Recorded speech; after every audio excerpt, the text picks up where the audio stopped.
Blank check with Griffin and David. Blank check with Griffin and David. Don't know what to say or to expect. All you need to know is that the name of the show is Blank Check. Everybody is somebody else in Citizens Podcast, the movie, Citizens Podcast, the ultimate fantasy, Citizens Podcast, the comedy.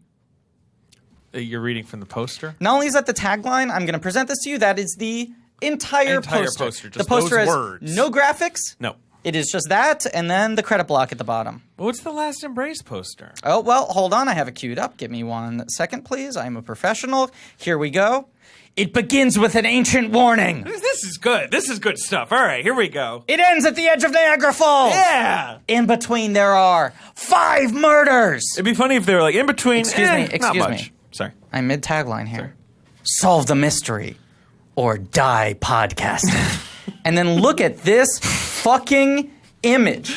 Yeah, amazing image. Amazing image. She's falling down the Niagara Falls. Roy Scheider, America's favorite movie star, is valiantly grabbing a woman's wrist as she dangles off the side of Niagara Falls. An image that promises a movie full of thrills and spills, and that takes 1 hour and 45 minutes to get to that one image. I like a movie that tells you where the last scene's going to be. Right. Because that is indeed where the last scene occurs. I don't want to get too worked up wondering where the movie ends. This is almost the very last image of the movie, and there may be 2 shots after I this. want to point something out. This is not an image in the movie. You do see in the trailer, by the way, the last thing that happens in the movie is 100% in the trailer. It can be nothing else, and that is what it is. It is in there, and in that the at movie, the end. you just sort of see her go under some water. Like, you're not, I mean, look at this, like, landscape. Yes, this is exciting. Here. This is like a Drew Struzan-esque painting. Right. Mm-hmm. But yes, this is a composite image They didn't of actually the throw her feeling down of the it. Niagara Falls. Okay, but this action happens Yeah. in the last 3 shots of the film. Essentially. The movie Right. wraps up right then. Right. Right? It's sort of like... Right. The second she's submerged, it goes to credits. Spoiler for the film with a poster that spoils the movie. But in the movie, in the poster, you think, oh, he's trying to rescue her. Of course. This might be the cold open. Twist. It's not a twist. That's the She's end the of the bad guy. movie. Well- And it says it in the thing. Yeah. The poster even clarifies in the text, don't get it twisted. This isn't the beginning. This is the end of the film. And here's where it takes place. Yeah. They do clarify, yes. It ends at the edge of Niagara Falls. Right, that's the inevitable. It all ends at Niagara Falls. Can I point out how effective a sentence is? In between, there are 5 murders. 5. I love that promise to the audience. Like, where's it going to start? An ancient warning. Right. Where's it going to end? Niagara Falls with the image below. In the middle, count them, 5 murders. So after the 5th murder, you're like, all right, I guess they're going to Niagara. Okay, Right. and in fact, there's still about 30 minutes until they get to Niagara. God, yeah. Yeah. They don't get on, like, the bus until, like, 15 minutes before they get there. Yeah. 2 weird movies we're discussing today. That's right. Ooh. 2 early films from Jonathan Demme. We're in this mid-period. He's out of the Korman slumps. Yeah. But right after this, he sort of starts making legitimate films and finds his footing. Right? Yeah, I The- would the say next Last movie- Embrace is a legitimate film. But the next movie is the first one where it's like, this is a Jonathan Demme movie. Yeah, and the first time he crosses over and gets attention from the Academy Awards, things like that. Well, both of these are studio films. Yes. They are sort of legitimate movies with him working with, like, proven cast, although his Korman movies have proven actors in them. They do. But after this, I just wanted to double-check this stat. After this, only one of his next 6 films does not get a Oscar nomination or win for performance. Wow. Is that Right? true? Melvin and Howard, Best Supporting Actress, win. Swing Shift, Best Supporting Actress, nomination. Married to the Mob, Best Supporting Actor, nomination. That's true. That's Something Wild weirdly doesn't get it. but it got like Golden Globe Right. nomination. Yeah. And then, of course, Silence of the Lambs. Well, yeah. I mean, you're excluding Swimming to Cambodia, but that's sort His narrative Yeah. fiction films. I understood. And then Silence of the Lambs, Philadelphia, Beloved is actually the next movie to not get Oscar attention. Right. It might have gotten like a costuming nod. But that's a pretty crazy run where he always gets an actor nomination or a win. A great director of actors. 4 wins in a 10-year period. That's pretty crazy. Work with Demme. Get yourself a trophy. When Tom Hanks won his Oscar for Philadelphia, the last actor to win for a Demme movie. Right. And the first Oscar speech to be turned into a movie. Yes. In and out. Yeah. He said, my thanks to Jonathan Demme, who seems to just have Oscars attached to him these days. Wow. I mean, I guess that was post-silence, so yeah. Yeah. 4 actors had won working with him. Guess what didn't win an Oscar? Last Embrace or Citizen Band. The movie we're making our guest watch. Yes. It barely won my attention for Now- the duration of the film. Wow. So here's the thing. When a movie wins your attention, you give it a trophy, right? You mail That's the trophy right. to the studio. Yeah. Seeing the end of it. This guy, Jonathan Demme, wins our March Madness bracket. Yeah. And this, of course, is a podcast about filmographies. Yeah. Directors have met successful around their career, given a series of blank checks, saying whatever crazy passion products they want. Sometimes those checks clear and sometimes they bounce. Baby. And this is a miniseries on the films of Jonathan Demme called Stop Making Podcasts.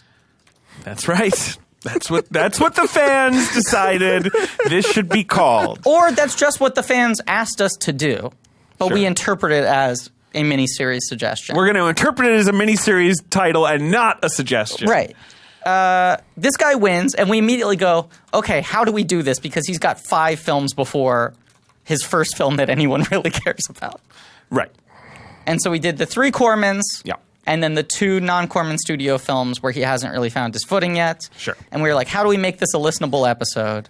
And we had an ace up our sleeve, which is our guest today, who said, I've been listening to the podcast. I've watched almost every movie you've discussed in preparation for each episode. I will come on and talk about anything. And we said, how's about we offer you the least appetizing episode possible? So mean. Could have given you a good movie. Yeah, I said in the text, I love it because whenever you guys put 2 movies into one episode, they're always really good, important movies that people will have some context. Guys, no, you can't watch. You can't watch these flicks. movies. No. I know. You can get Citizens Band on YouTube. Yeah. If you want to rent it on YouTube, that's what I did that. You can rent it on YouTube. Otherwise, you can't watch these. I might as well be describing a fucking dream I have to people for all the relevance that this will have to their lives. I do frequently dream about Roy Scheider. I do too. I will say. His highly treated leather face. Oh, God, I'd love like a Roy Scheider jacket made of his face.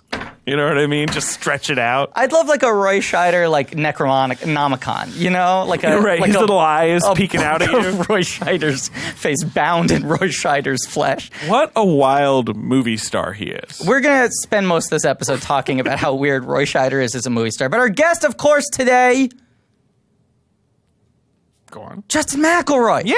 My brother hey. and me, and Sawbones and The Adventure Zone.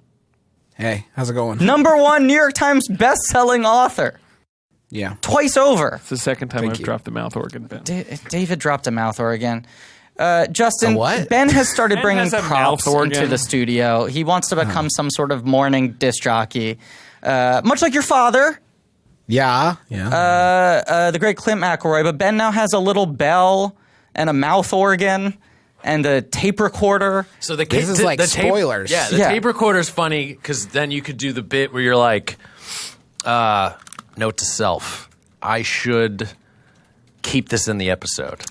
And then and it's like you do that and it's funny. Okay, wait, hold on. Did you hear the click? Man, what you 'Cause- suggested is a reality in which you make a tape that you have to scrub through to remind yourselves what part of the audio that you are going to scrub through and keep in the episode. Yeah, he's also creating a reality in which the audience can detect the difference in verisimilitude between Ben miming a tape recorder and saying note to self and holding a tape recorder up to the microphone. It was a button press. I heard a button There's press. a very light click.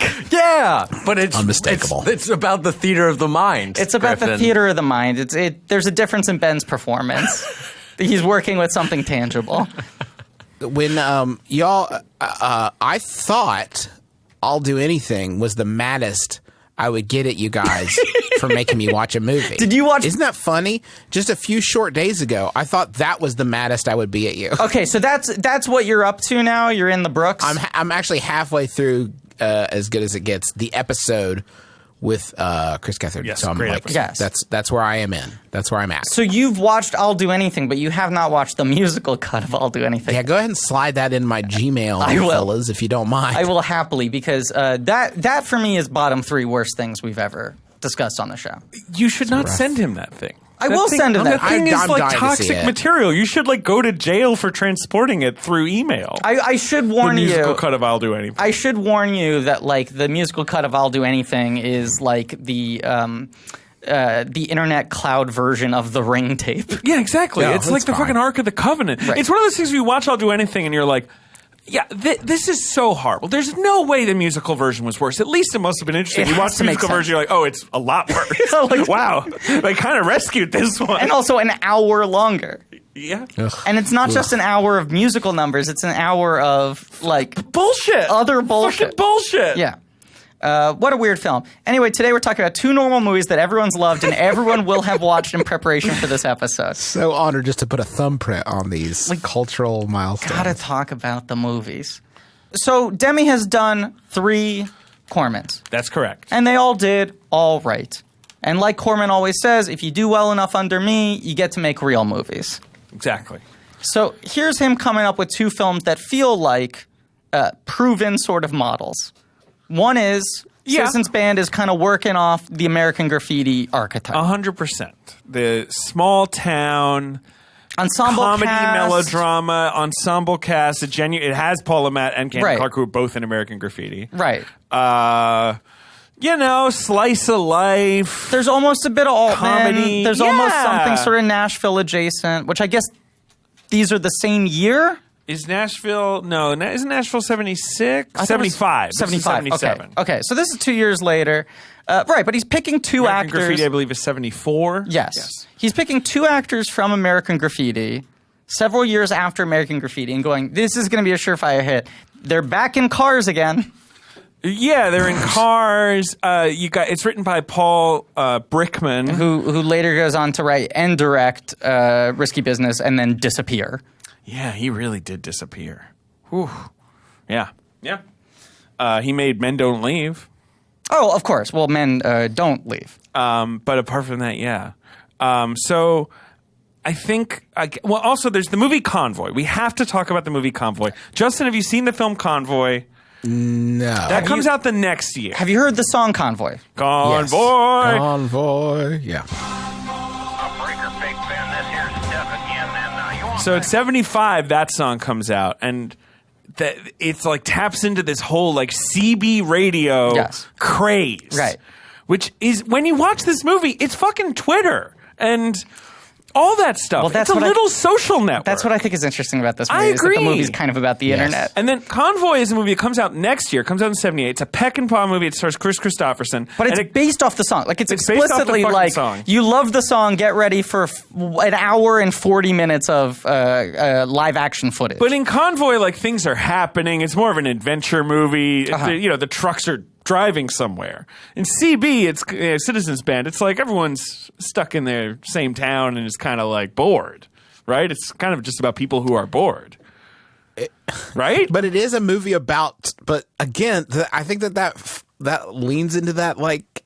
It is. It's about Twitter. It is. It's a prescient film about Twitter created before this, like, what is it, 30 years before the service itself would exist. It's fascinating. Yeah, well, that's the thing that's fascinating is like his whole hooks to the movie, which is like the thing that poster tagline leads with is the idea that like, oh, everybody is somebody else. Right.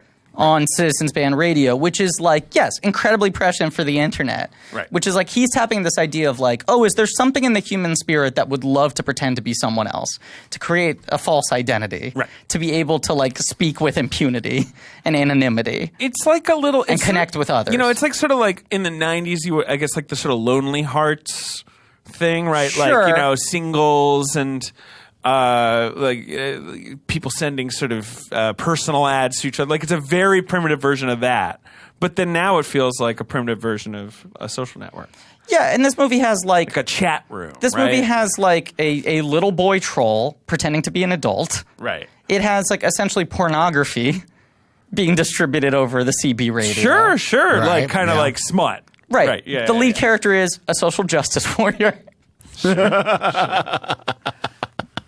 Like, it was kind of blowing my mind how, like, he identified every type of person who, like, weaponizes the internet to their own enjoyment or advantage. But I feel like this movie is, as we're sort of getting into Demme and trying to develop, like, the Demme take, and, like, you know, the listeners have handed us this director who's sort of famously anonymous in weird ways. Like, right. in interviews, he was always like, well, I work with all these great people. You know, like, was very happy to pass the praise He around. did not create a sort of auteur Exactly. Never narrative had for this sort himself. of mythos of, like, oh, he's a tortured genius who, like, must make his movies. His right? narrative was he's a really kind man who's a great collaborator. Exactly. So we're, you know, but, like, he's handed this script and this premise that I feel like is sort of like, they're like, yeah, do this movie about, like, goofballs. And he's like, but these are human beings. Right. And I feel like that's why the movie probably kind of just went nowhere. Yeah. Sort of flopped on release. And also why it's sort of, like, kind of interesting to watch it now. Do you know this, Justin, that, like, the movie came out, they were like, it's like American Graffiti but in trucks. Right. No one went to see it. No. So then they pulled it from theaters and retitled it and then submitted it to the And New York re-edited Film it. Festival. Re-edited it. Yeah. Like, they cut it down, I think. Yeah. I read that they the audiences were expecting it to have a musical component because they didn't know what CB stood for.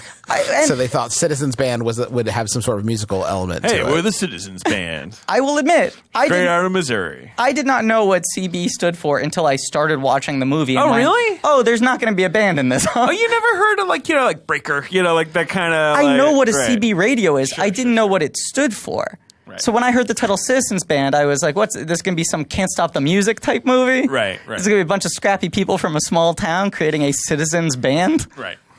Is this going to be like the Muppet Musicians of Brennan? Yeah, it's not that. It's not.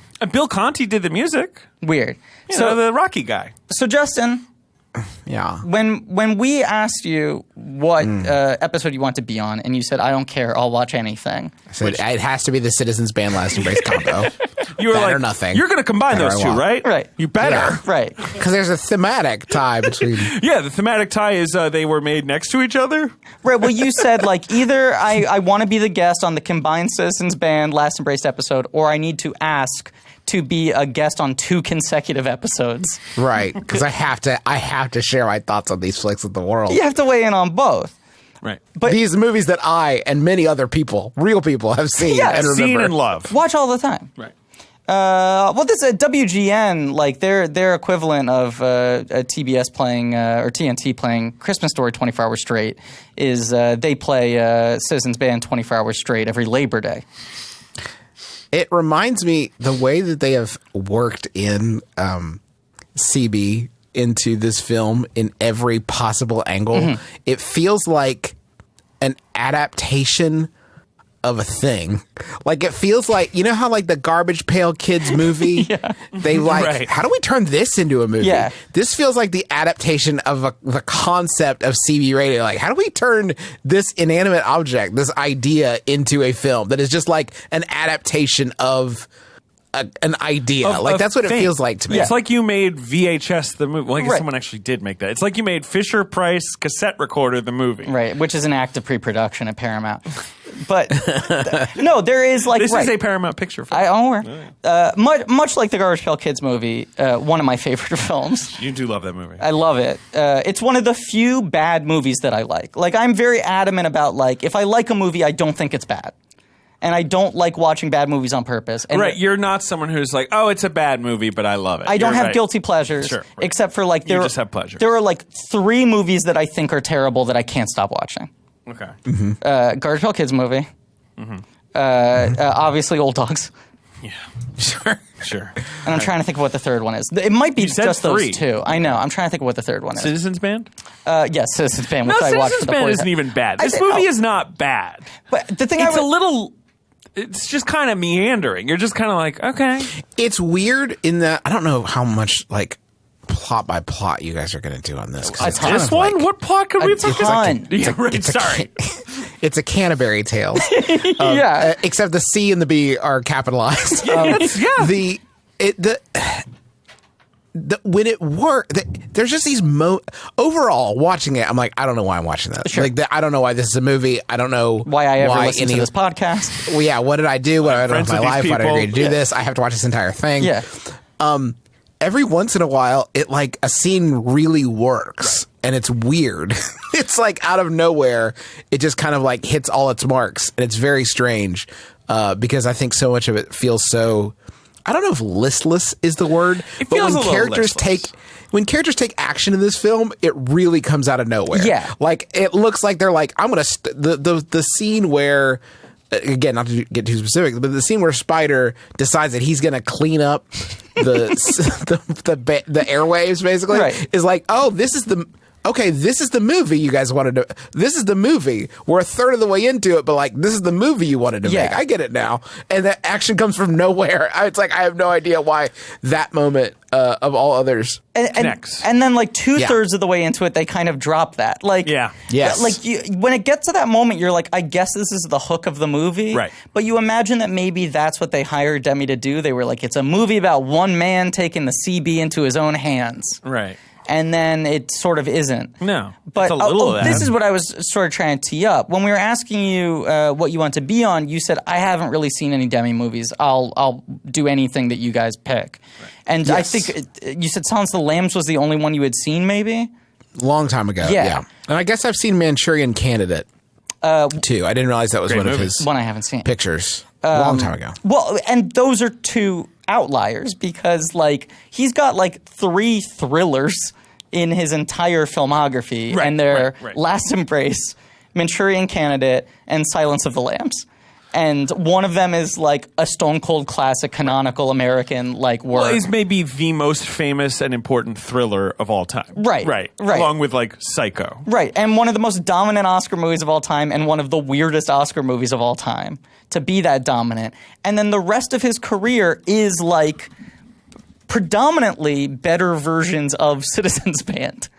And they are movies where, like, once he taps into it, it is sort of like he has figured out how to sustain the vibe of those rare moments that work in the that way you you're guys are talking talking about. about. Right. That weird, magical kind of thing. And part of that is that, like, sort of, we're talking about that he doesn't sort of, he did not in his life try to present himself as some sort of, like, master auteur. That he was like, I like to work with a writer and I like to cast actors and hire people to do their best work and create a fun environment and set and, like, dig into stuff and try to find something honest and truthful. And all his other comedies after this, he's got this, like, incredible run of really weird studio comedies. Yes. That becomes his thing. Right.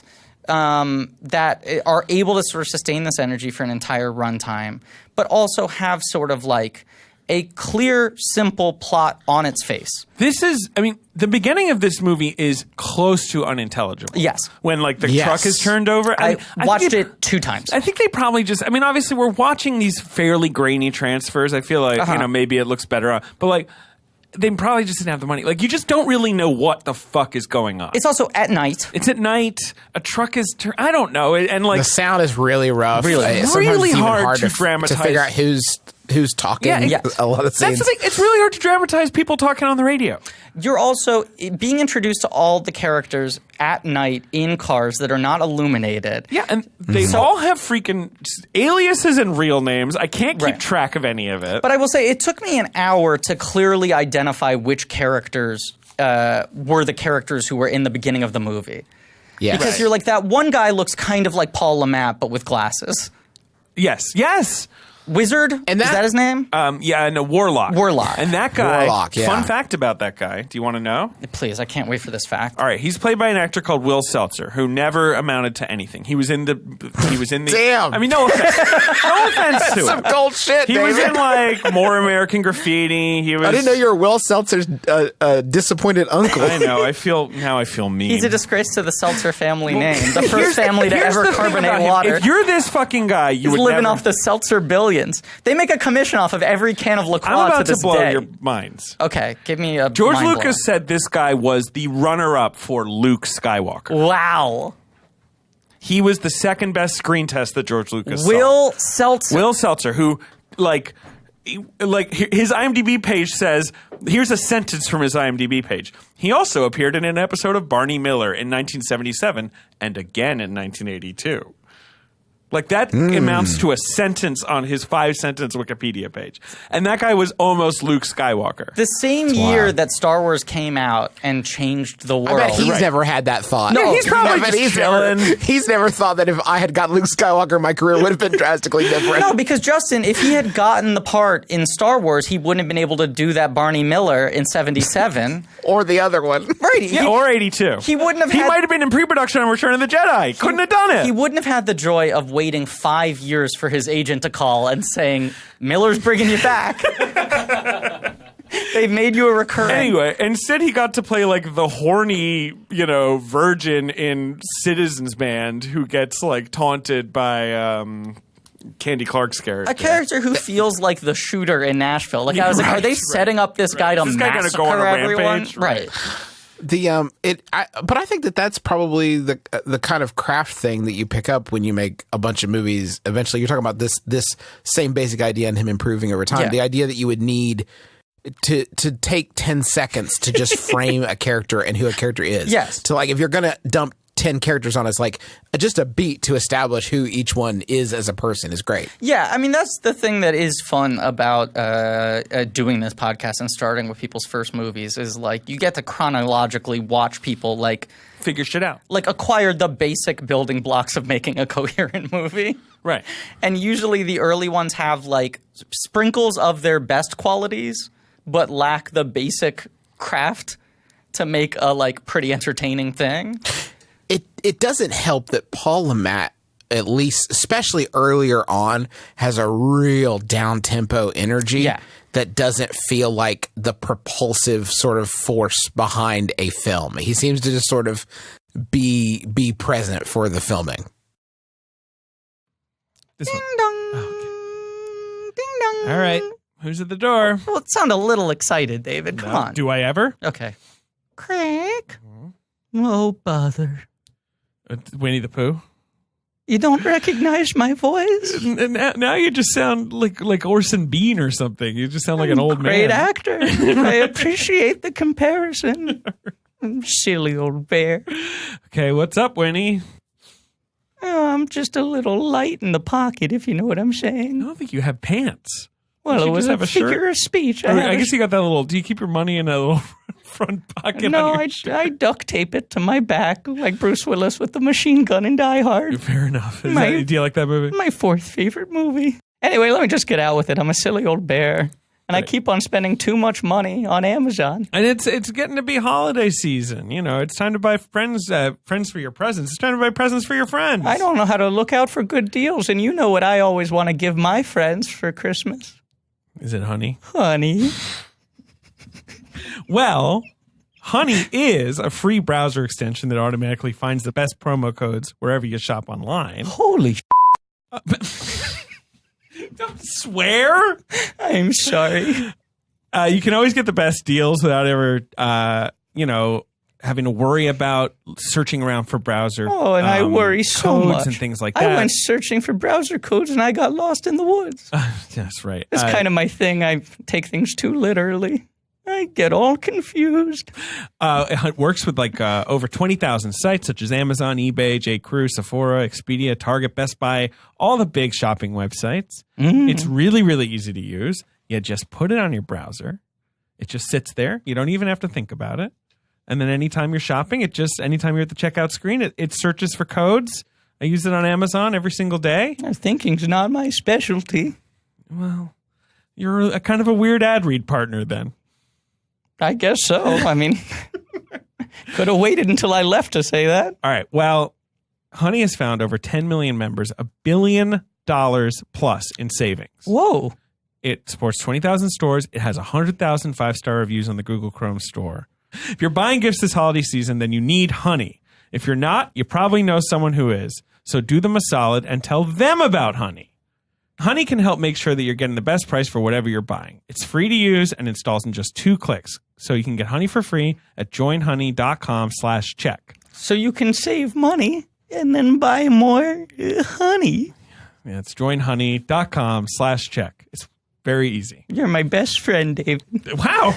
You have like a famous coterie of friends. Ooh.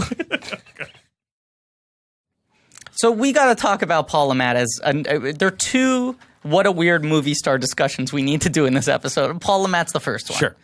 The Sorry, cast. I want to be clear. American Graffiti is 73, not 74. I said 74. What egg on your face? Embarrassing. It's like a real Will Seltzer over here. Paul Le Mat served in the Vietnam War with the U.S. Navy. Thank you for your service, Paul. And then basically his first ever movie, he did like one TV pilot, and his first ever movie is American Graffiti, which he's sort of the lead of. He's kind of the neutral lead of the film. Right. I mean, the movie kind of has like 3 or 4 leads, but he's sort of the hero, anti-hero. He kind of is like the Han Solo of the movie. Yes. Like if you're thinking about it in George Lucas's canon. You have to imagine that he auditioned for Star Wars. I mean, everyone auditioned for Star Wars. For sure. But he wins a Golden Globe for like Best New Star. Yes. Which is a category I wish still existed. Oh, God. It's so much what fun. What a clusterfuck it would be. That the Golden Globes every year used to anoint Can you tell me star. the last winner of Best New Star of the Year actor? Give me the at the Golden year. Globes, 1983. 1983. Well, the category gets disbanded because of Pia Zadora. Is that true? I mean, somewhere around there. I feel like. Do you know about Pia Zadora? Let's not get into Pia Zadora right Justin, now. can we do a Pia Zadora corner? Sure. Go for it. Pia Zadora was a terrible actress whose like millionaire husband financed a movie to make her a star called Butterfly that no one liked and no one saw. It was like a softcore sort of like smutty movie. Right. Yeah. He's like, I think my wife is beautiful. Everyone should think she is beautiful.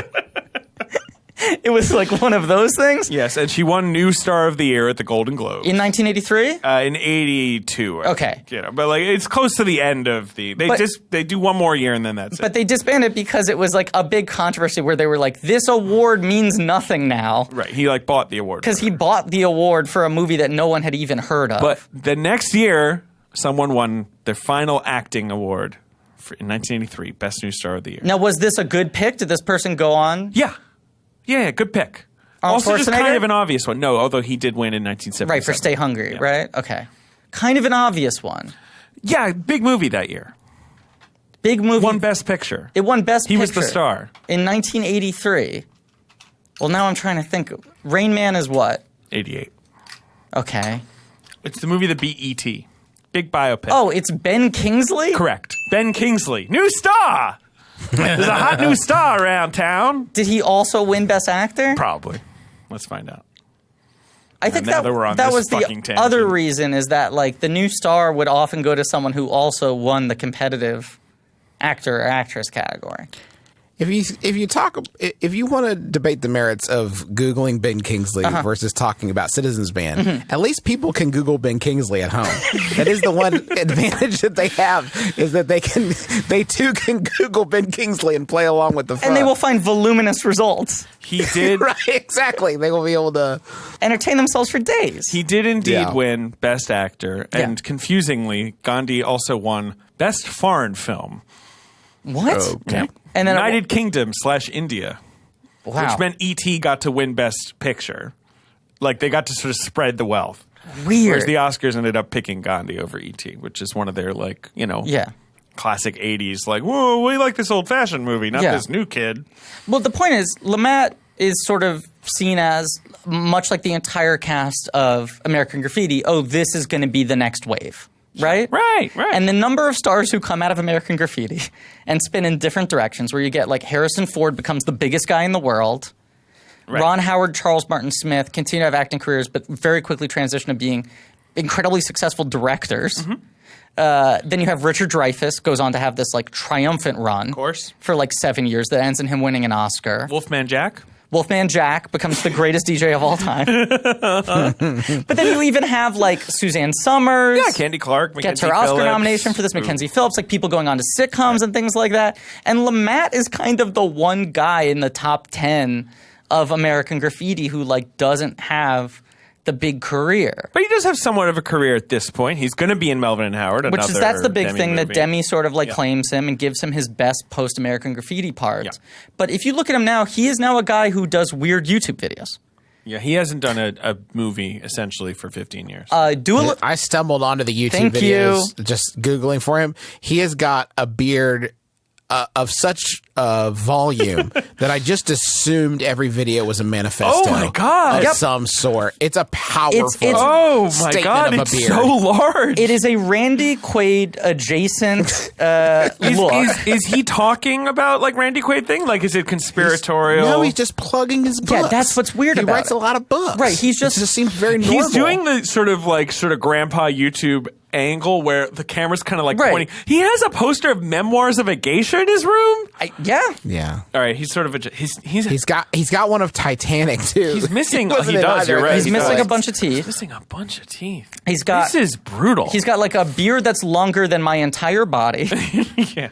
and he's like bald but with like crazy hair on the sides. Yeah, he's got a little on top, but he has so much on the chin. Right, he looks like a hobo wizard. Let's say it. Yeah, he looks like Moonvest from 30 Rock. Yes. Like that's who he looks like. Right, or Radio Man from Well, real that's- life. That's the same I person. know. I was making a joke.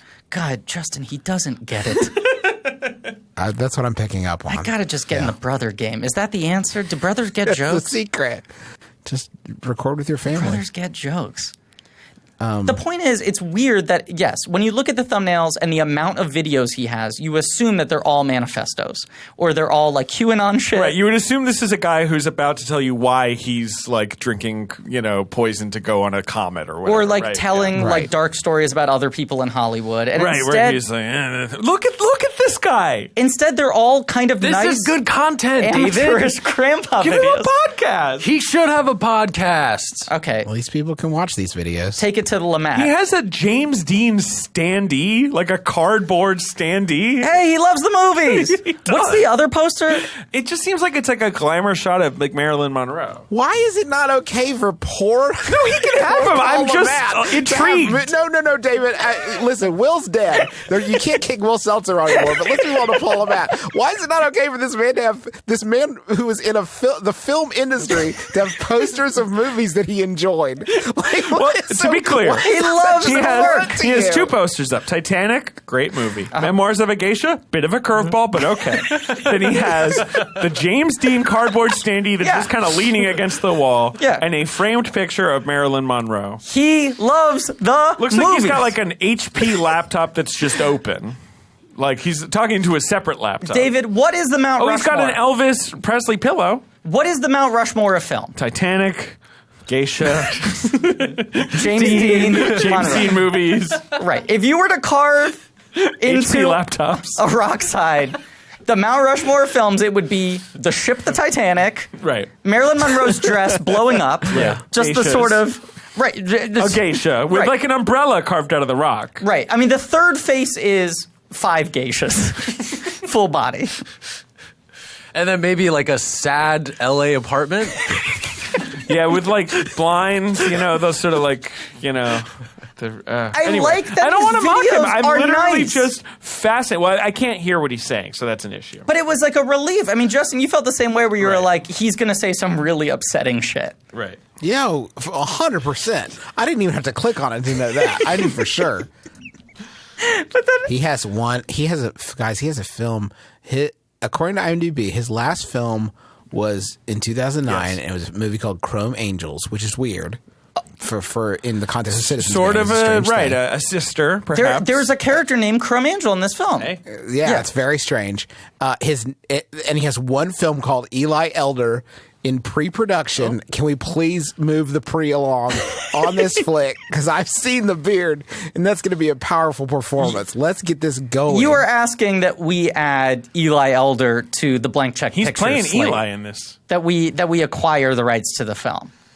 I Right. think we can Yes. do The that. poster is what I can only describe as like a sort of bitmap of Paul Lamatte's face, and then someone has like put a word art sheriff star in the R of the elder. It's very good. Yeah. I mean, he looks great. That is vaporwave, David. It is. It's vaporwave defined.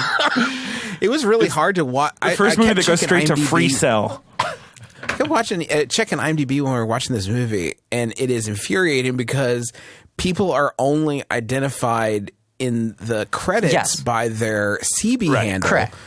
Some of which are not used in the film at all, No. as far as I could tell. and also a couple of which are spoilers. Yes, that's true. There's a couple that are like just by their role that they're playing. But Yeah, I didn't. I mean, I love an end credits where you see the actual actor and then too. like a title flashes on screen. Yeah. But yeah, no, I mean, for what's his name? this could have used that at the The top. kid, the hustler. The hustler Yes. turns out to be a Yeah. kid. Yes. Right, but there is that thing. In a lot of the movie, you're hearing voices and you're meeting characters in person, and there are like 4 or 5 turns that are based on you not realizing that character you've been introduced to IRL is also this voice you've been hearing disembodied. So to do And IMDb will connect all those dots for you prematurely. To do the plot as basically as possible, I would say that there are 2 main plots in Citizens Band. There is one plot in which 2 brothers, played by Paul Le Mat and Bruce McGill, the great Bruce McGill. the legend Bruce McGill, who invented such a acting in delight to see 1999. Bruce McGill. Bruce McGill playing the role of Blood. Good. Ben's favorite character. Yeah, definitely. They it's a good name. are in a great. sort of a love triangle with Candy Clark's character, Electra. So that's plot A. Right. And there's like the 2 of them are teachers. What does Paul Le Mat do? Paul Le Mat lives with his ornery old dad. Right, who used to be a rancher in Canada, Right. moved to America for opportunities for his son, and has never been able to ranch again. He has not been able to herd nary a cow he has herded. I would say this is the maybe slightly less interesting subplot of the 2 plots. That would Right. be my argument. And then This feels like the more conventional. It's the more Here's conventional the movie. plot, It's down home people. But then, of course, Spider also is wrapped up in like fighting neo-Nazis, and there's all this stuff that kind of crops up at the end. Spider is like the Avenger of the CB radio, that he believes it has to be like a public service for people to be able to help each other, and there's all this trash. Right. This, Again, it's about Twitter. this smut. Yeah. Yeah. Okay. Now, And his dad, really interestingly, I thought this was actually very played by the wonderfully named Roberts Blossom. Who is Roberts, plural. Yes, Roberts Blossom. Roberts, Who's a guy? I that's mean, yeah, wild. he's the old man from Home Alone, is he not? yes, he is. He's Old Man Marley from Home Alone. The creepy old man from Home you're Alone. right. Because I knew him from like, I don't know. He's in like Christine, and he like pops up, I think, in like Close knew that Encounters quiet- and stuff. Like he plays an old guy, great old That guy. quiet dignity was familiar. Right? You remember that guy shoveling a walkway? Of course. He plays a character who is much nicer on the CB than he is in real life. Which is kind of Which I fun. think is like actually really kind of smart. Yeah, it's a and little says twist. a lot. Right. I mean, this guy like wants to pretend in real life that he's an asshole, Right. and that he's far less mentally there than he actually is. There's the weird Right. extended run where he wants to convince his son that he has cooked and is now eating his dog. Yeah, that's a fun thread. But it's like when the son asks him point blank if he has cooked the dog that he is currently eating, if it is dog meat, he acts like he's senile and doesn't understand the question and has lost his mind. But it is, again, like if you're going to keep this internet metaphor going, it's like when your older relative, your dad, your grandpa, whatever, like discovers like message boards and Yeah. in like their 70s, you know what I mean? Like, or I guess Facebook, like whatever Facebook became. Yeah. Yeah. But he's not using it for ill will. No, he's using it to like share. It's like nice core. like, It's like right. pictures of his sons. Yeah, It's like, I love them right. very much. All right. So then the other plot, the other sort of main plot, Yeah. is Charles Napier, who is going to be the most recurring figure in this miniseries. Yeah. He's in most Demme movies. Yeah. He's a great character actor. There's another recurring figure I want to bring up in a moment. That's fine, We'll sure. get to it. Yeah. And it turns out that he has he's the one whose truck crashes at the start of the movie. Right. And this reveals that he has 2 wives, essentially, 2 ladies on the go, and they discover him. And so that's the other plot, right? Yeah, which is the better plot and feels like the more Demme plot. Yeah, and it's just sort of funny, and it arrives at a fun conclusion, and everyone in it is really good. Both women were nominated. One won, and one was nominated, like the National Society of Film Critics for Best Really? Supporting Actress. Like, I think that was the only thing that really connected. They're both excellent. And Wedgeworth and Marcia Rod, I believe. Yeah, Marcia Rod was the one I was really impressed with, who plays the sort of more soulful. Right. Marcia Rod was very funny. Very good. But yeah, I mean, this opening scene of the movie is supposed to be like, oh, here's like the central event that unites all these characters, except it is shot and cut in a way that makes it almost impossible to identify It's the really characters. hard to figure out what's going on. Right. So you have like Warlock is like flirting with Electra, who's like sort of like, like Who's married and bored. sex call line. She's sort of using the CB radio to kind of like get her jollies off because she's bored. Right, she's not married. She's married.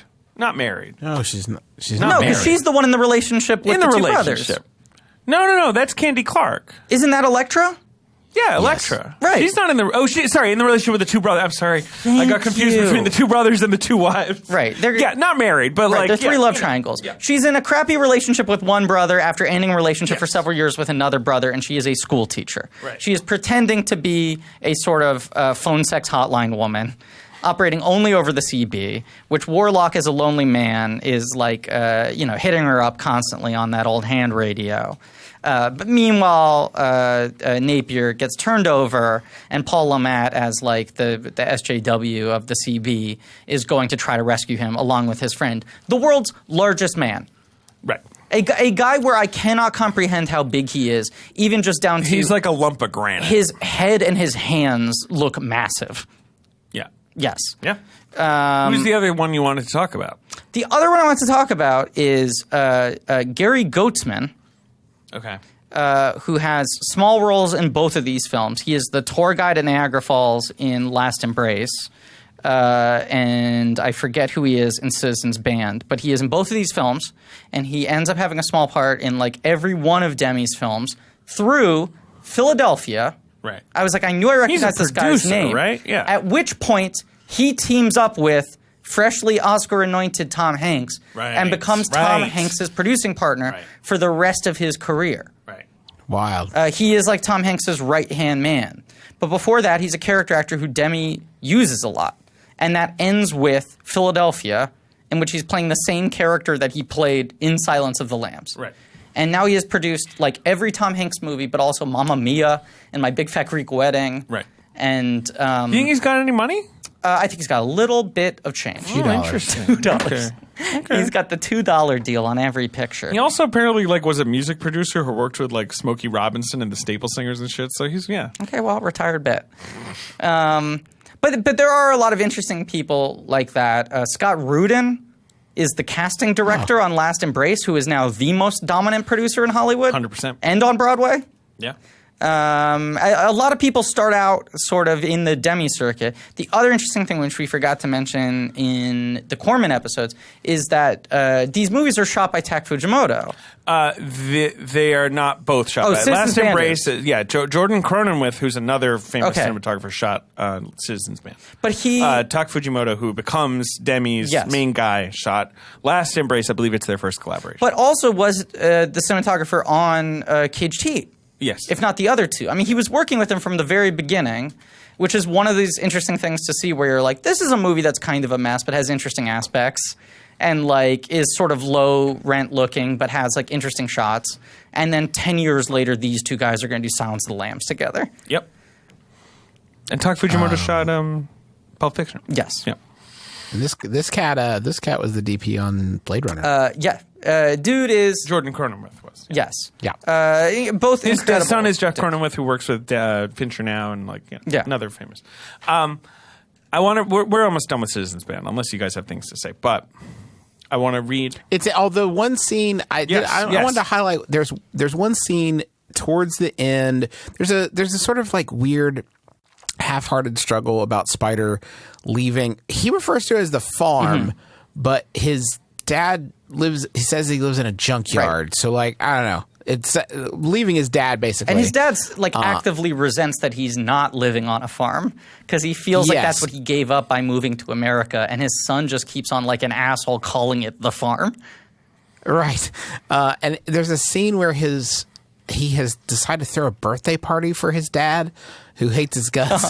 Tried to throw a birthday party for his dad, but there's a scene where they've lit the candles and they're sitting together, and Spider tells his dad that he's heading out, and it's like this, like surprisingly touching scene of people just sort of expressing like real heartfelt. It you know what? It felt to me like it had something where a lot of dramatic scenes where news is broken is not in it is that sense of like couching the information because the person really doesn't want to be saying it, which you almost never see in movies. Is like usually if someone's going to say something, they're pretty well made up, and this guy's like kind of sneaks the information that he's leaving in and then starts talking about how if anyone talks bad about his dad, he'll leave him, and he really loves him so much, and his dad just sits in total silence, won't even blow out his birthday candles. And it's like this weirdly, like, for me at least, I found it like weirdly touching and affecting scene in this film that had not really had that sort of like weight or stillness to it at any point before that. Well, their relationship is really odd because they both kind of like tiptoe around each other, and then anytime they're in a conversation with anyone else, they talk about the other very differently. Right. Like they're like this burden on their lives. And there's also the scene where he's going to get the medal for being the best citizen on the Citizens Band radio, and he like tells his dad, and then when he goes to pick him up before the ceremony, his dad has gotten so drunk that he's like passed out on the table. And Thought man was dead. 100%. I was like, this has to, I mean, he collapsed, right? Right. Yes. And he starts crying and screaming, and you're like, oh, this is him realizing his dad is dead. Right. But in fact, he's crying and screaming because he's like, again, I fucking thought for once my dad was going to be able to see me do something good. Right. It's a nice little. There's some nice little human moments, and his relationship with his brother Blood. You know, like Blood is very aware of the fact that he was not his parents' favorite children. He is now a gym coach where he gets to yell at other children, a scene that gave me PTSD. I truly, when the scene started and he was like inspecting all the kids' like jock straps and like yelling at them and making them do laps, I had a full body panic return to the feeling of being in gym class when I was 13 years old. Did you mention Ed Begley Jr.'s in this He flick? is, but I mean, like, I saw him in the credits before I started watching it. I'm like, briefly. where is he? Yeah. Like, he's barely in it. But you hear his voice a bunch. You hear his voice. Right. He would hate being in this movie now. He only wants electric cars. I don't know. Yeah. Ed Begley joke for you. Yeah. Jesus. It's a great joke. Sure. I just gotta loved do a show with my brother. I loved how Ed Begley became so famous for driving an electric car that he played multiple characters on other shows, not himself, Right. where he drove an electric car. Because they were like, it's fucking Ed Begley Jr. Yeah. It's what he does. I also imagine that's like a sticking point for him in contracts. Yeah, he's like, I will only, I'm not driving your gas guzzlers around the set. Right. And they're like, this movie takes place in the 1600s. And he's like, I must drive an electric car. Let me read you, guys, before we get off of this. I have a couple other things. That's fine. But let me read you some. This is an interview with Demme. Okay. From 1991 in the Los Angeles Times. Okay. He got picked out of the Korman basket by Paramount. He makes this movie. After he makes this movie, Michael Eisner, who later would run Disney, At this point is at Paramount. becomes in charge of Paramount. Yeah. He ascends to the throne right around now. Okay. He sees this movie, and his first question is, why did we make this movie? And Jonathan Demme is like, Then the movie comes out. It is a gargantuan flop. Yeah. It cost, I think, about $5 million to make. It didn't even make like $1 million at the box office. Sure. After they fucking recut. Yeah. Yeah. And then a producer calls him, another Paramount producer, and says, hey, can we meet? And Demme's like, oh, okay. Maybe, like, I'm not fucked. Maybe this guy maybe he liked the movie anyway. Because Demme's like, it's not a bad movie. Yeah. His opinion even, like, at this point is like, I made a movie that I thought was okay, you know? And the guy sits down with him, this producer, he's like, so I have a picture coming out in a month and I'm really worried it's going to flop. How does it feel having made a flop? What's that like? And Demme's like, wait, you only called me in for a meeting to discuss the psychological toll of having a bomb and a box office bomb? Like, Hey, Demme, you're a fucking loser, right? Exactly. I feel like I'm about to get dunked on hard. Can you prepare me for the atomic wedgies I'm going to get from the press? 100%. And his takeaway from this movie, here's his quote. I had to take a step back and look at the movie and go, good Lord, it's 90 minutes of people talking to each other over the radio. Eric Romer would not have touched this. And he was like, I have to make movies for a wider audience. Like, I can't just make a movie and think like, well, it's a good picture and that's that. Like, I should be conscious of like, this is a business.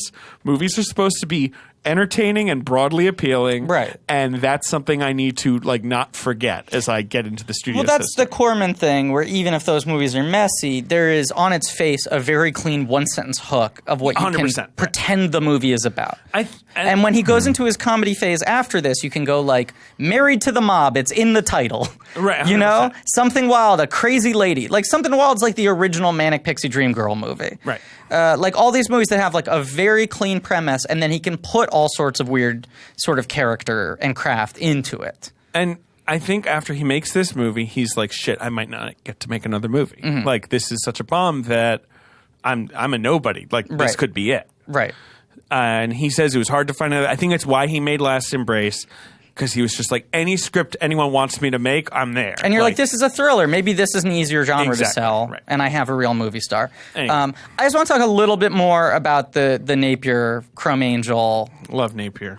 What are their two names? They're both named Angels as well in the call signs at the end of the movie. Dallas Angel and Right, Portland right, Angel, I right. think. But this beautiful thing where you're like introduced to Napier in the accident. Who just has this insane chin. It's just the most incredible, like, jaw. We lost him a couple years ago, but he was one of my favorite character actors. Always stuck out in any movie. I knew him from. Here's how much he like stuck in my craw. I knew he was familiar to me. Literally, the only thing I knew him from and was trying to recall was a FMV game called Spycraft, the great Whoa, game. never where he was heard like of the it. director of the FBI, and he was like your mean boss, basically. Great casting. Perfect And he role. made such an impression from that. I remembered him 20 odd years later. Well, the thing that he stuck in my craw from at a young age was he plays the American general in Austin Powers, Right. who has to go and unfreeze yeah. him. And sets him up on his mission. But he's got the scene where they call him and say, like, we found Dr. Evil. It's Clint Howard calls him and says, like, we found Dr. Evil on the radar. And it's like 17 split screens. It's like a bunch of little boxes. Yeah. And he gives his directions where he's like, feed my fish. Don't forget to tell my wife I'm missing. Pack my suitcase. And you see all the split screens of all the different actions. And then he says, I'm going to London, England. And that line reading Is very of funny. London, England is a thing I quote all the time. And I'm not even doing it consciously, but I just think it's funny. That's how you say London, England. Like, if where we- I grew up, by the way. I'm sorry, what? Just getting that in there. What? Oh, Ben just. Wait a second. What? Ben's here again. Yeah, I know. I've been here the whole time. I just was looking at. I've missed Justin. this. I'm a long-time listener. I've never. And you've been like Ripping in binging London, episodes. Wait, like you've been listening to them all the time. We're talking England. London, England. This is God. Just I'm so sorry this has to happen in front of you. I know. A brother would never pull this on you. No, it's amazing. This is like when you go over to someone's house for dinner and the family starts fighting. Their parents start yelling. the at British them. one. Yeah, the What's that? British one. Yeah. My God. One thing I want to point out about So, Charles. like the Queen. Have you ever met her? Or like, No. do you? Okay, but do you? She walked by me once Okay. What? at VE Day, Okay, 1990. On vacation? Wow. but do you? Are you like? Do you pray to the Queen or whatever? Do you have like? Do Wait you? a second. Now you're just asking comically uninformed questions about Britain? So you do tea time every That's hour on new the hour? bit? Is that you guys barely even know what Britain is? I know London, England. Oh, boy. I know from England. You know the one I get when people bring up London is the Dennis Farina and Snatch, the bit where he's like, I'm coming to London. You hear that, Doug? I'm coming to London. I literally can't say, if someone mentions London, I can't not do, I'm coming to London. You hear that, Doug? I just want to shout out my personal favorite, Charles Napier, Austin Powers line reading, which is in, I think, The Spy Who Shagged Me. He's in the scenes with Tim Robbins as the president. Right. And there's the thing where Tim Robbins is like, what if we nuke the moon? And he says, like, are you suggesting we blow up the moon, sir? That's the line. And he's like, would you miss it? Would you miss it? It's a great line. Are you suggesting we blow up the moon, sir? Was Tim Robbins winning the Oscar for Mystic River a makeup for him not As even the being president nominated in Spy Who Shagged Me? Of course, 100,000%. It's one of his Would you better miss it? performances. It's really and I'm not funny. saying that in a backhanded way. He's really fucking good in Spy Who Shagged Me. Robbins had that run in the late 90s, like his cameo in High Fidelity. Like, he was Incredible. a great, like, firecracker so cameo good. guy. Yeah. And now I guess he just doesn't really do a lot of movies. What the fuck is Tim Robbins even doing? Well, of course, he's going to be our guest on the Melvin and Howard episode next week. You can ask him directly. Huge. Please don't bring up the England stuff with him. It will throw him off. You know the other one that he has incredible cameo, and it's after that initial run, but he's really fucking good in that. What? The Tenacious D movie. Oh, I've never seen that He has movie. the best scene in the movie. Yeah, well, there you go. He has a cameo in Zathura. He has a cameo, of course, in Anchorman. Zathura is not a cameo. Well, it's listed as a cameo in Wikipedia. He is the adult lead. Well, He is the parent. But he must be in like one or two scenes, right? He's bookending the picture. Right. But he's the emotional core of the film. He's the heart of the film. News. Linda He's Cardellini funny in style. Anchorman. Remember that? Yeah, he's very funny. He's the PBS guy. What's your favorite Robbins pop in? Justin, you got a favorite Robbins pop? Rob Pop. You got a Rob pop? I met him in real. Rop. I met him in real life once. you? And he's it was. This is a 30-second Tim Robbins story. I know we have to talk about Last Embrace. It was after Hamilton. I saw Timbo there, And you said we had both just Timbo and gave him a big hug, I said right? Timbo. We both just seen Hamilton for the first time. It was my second, it's Tim first. And I was talking about how the teens were obsessed with Hamilton in much the same way that my generation was obsessed with Rent. I said, but they're getting the better end of the deal because they walk away from this with a functional knowledge of the American Revolution. Right.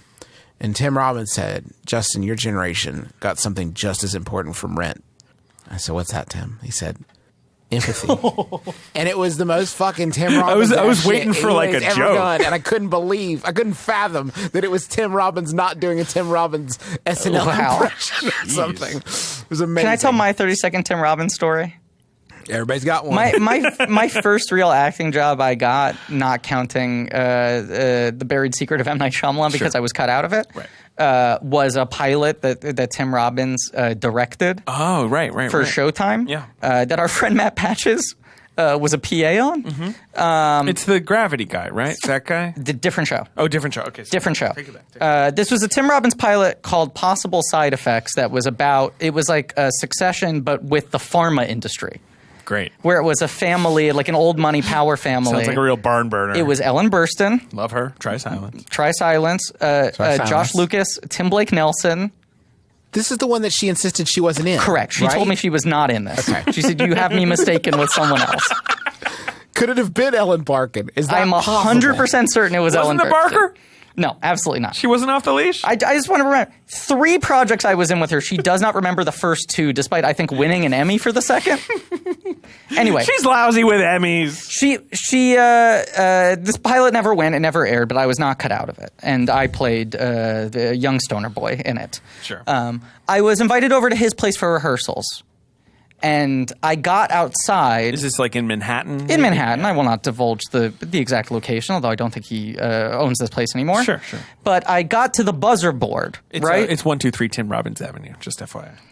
I got to the buzzer board outside this building, and one of the names on the board was T. Dobbins. Okay. And I went, well, very famous people don't want their name being publicly visible on a buzzer board.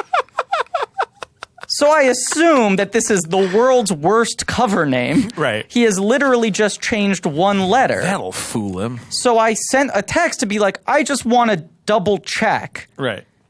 The Is correct. it Dobbins? It's apartment 8 T. Dobbins, right? Right. And the response was, no, it's apartment 9 Jack Malarkey or whatever. He just happens to live next to a T. Dobbins? Whose first name is Tim.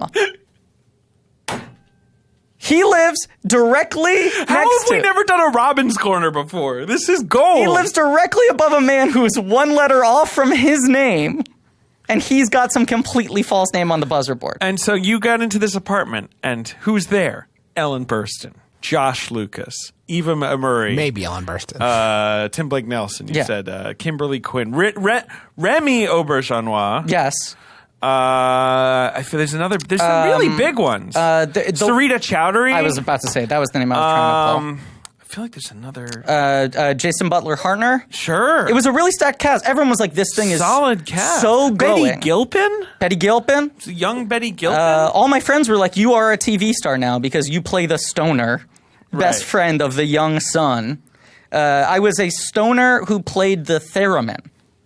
Oh, sure. Okay. And that came Excuse about me? because Robbins was like, do you play any instruments? And I was like, no. And he was like, really nothing? And I was like, nothing. And he was like, fuck, we're going to have to come up with something for you to fake. And I was like, haha, like the theremin. And he went, that's funny, but I mean, we'll have to come up with a serious answer. And then I showed up on set and there was a theremin. Sure. And they asked me to play it. Right. Don't you just sort of go like, That's what I thought. David I'm is waggling my hands around. waving his hands like a moron. And I thought, What? I thought I can just wave my hands like a moron, and unlike the guitar where people will know my finger placements. It's a real are wrong. instrument. Yeah, so it's one of the worst scenes that any actor has ever done, which is me pretending to be stoned, laughing at my theremin playing, and I am unconvincing at both things. Acting stoned and playing the theremin. Sure. I could do both those things great. Yeah, I know you could. You should have played the part. Yeah. Ding dong. Who is it? Hey, everybody. Hey. My name's Sock Sockington. Okay. All right. I'll strap in for this one. David, this is the most attractive sock puppet I have ever seen. Oh, of course. Sock Sockington, I should say for the listener, he is a life-size walking sock puppet. But pretty sexy, if I do say so myself. I just feel like most sock puppets look kind of ratty, low rent. Sure, it's sort of part of the aesthetic. This is a hot sock puppet. You seem unimpressed. You don't think this guy's good looking? No, he's Please, boys, not with I me got in a the room. question Come on, for you're making me Mr. blush. Sockington. Yeah, of course, shoot. Are you made from Bombas socks? Hells yeah, I am.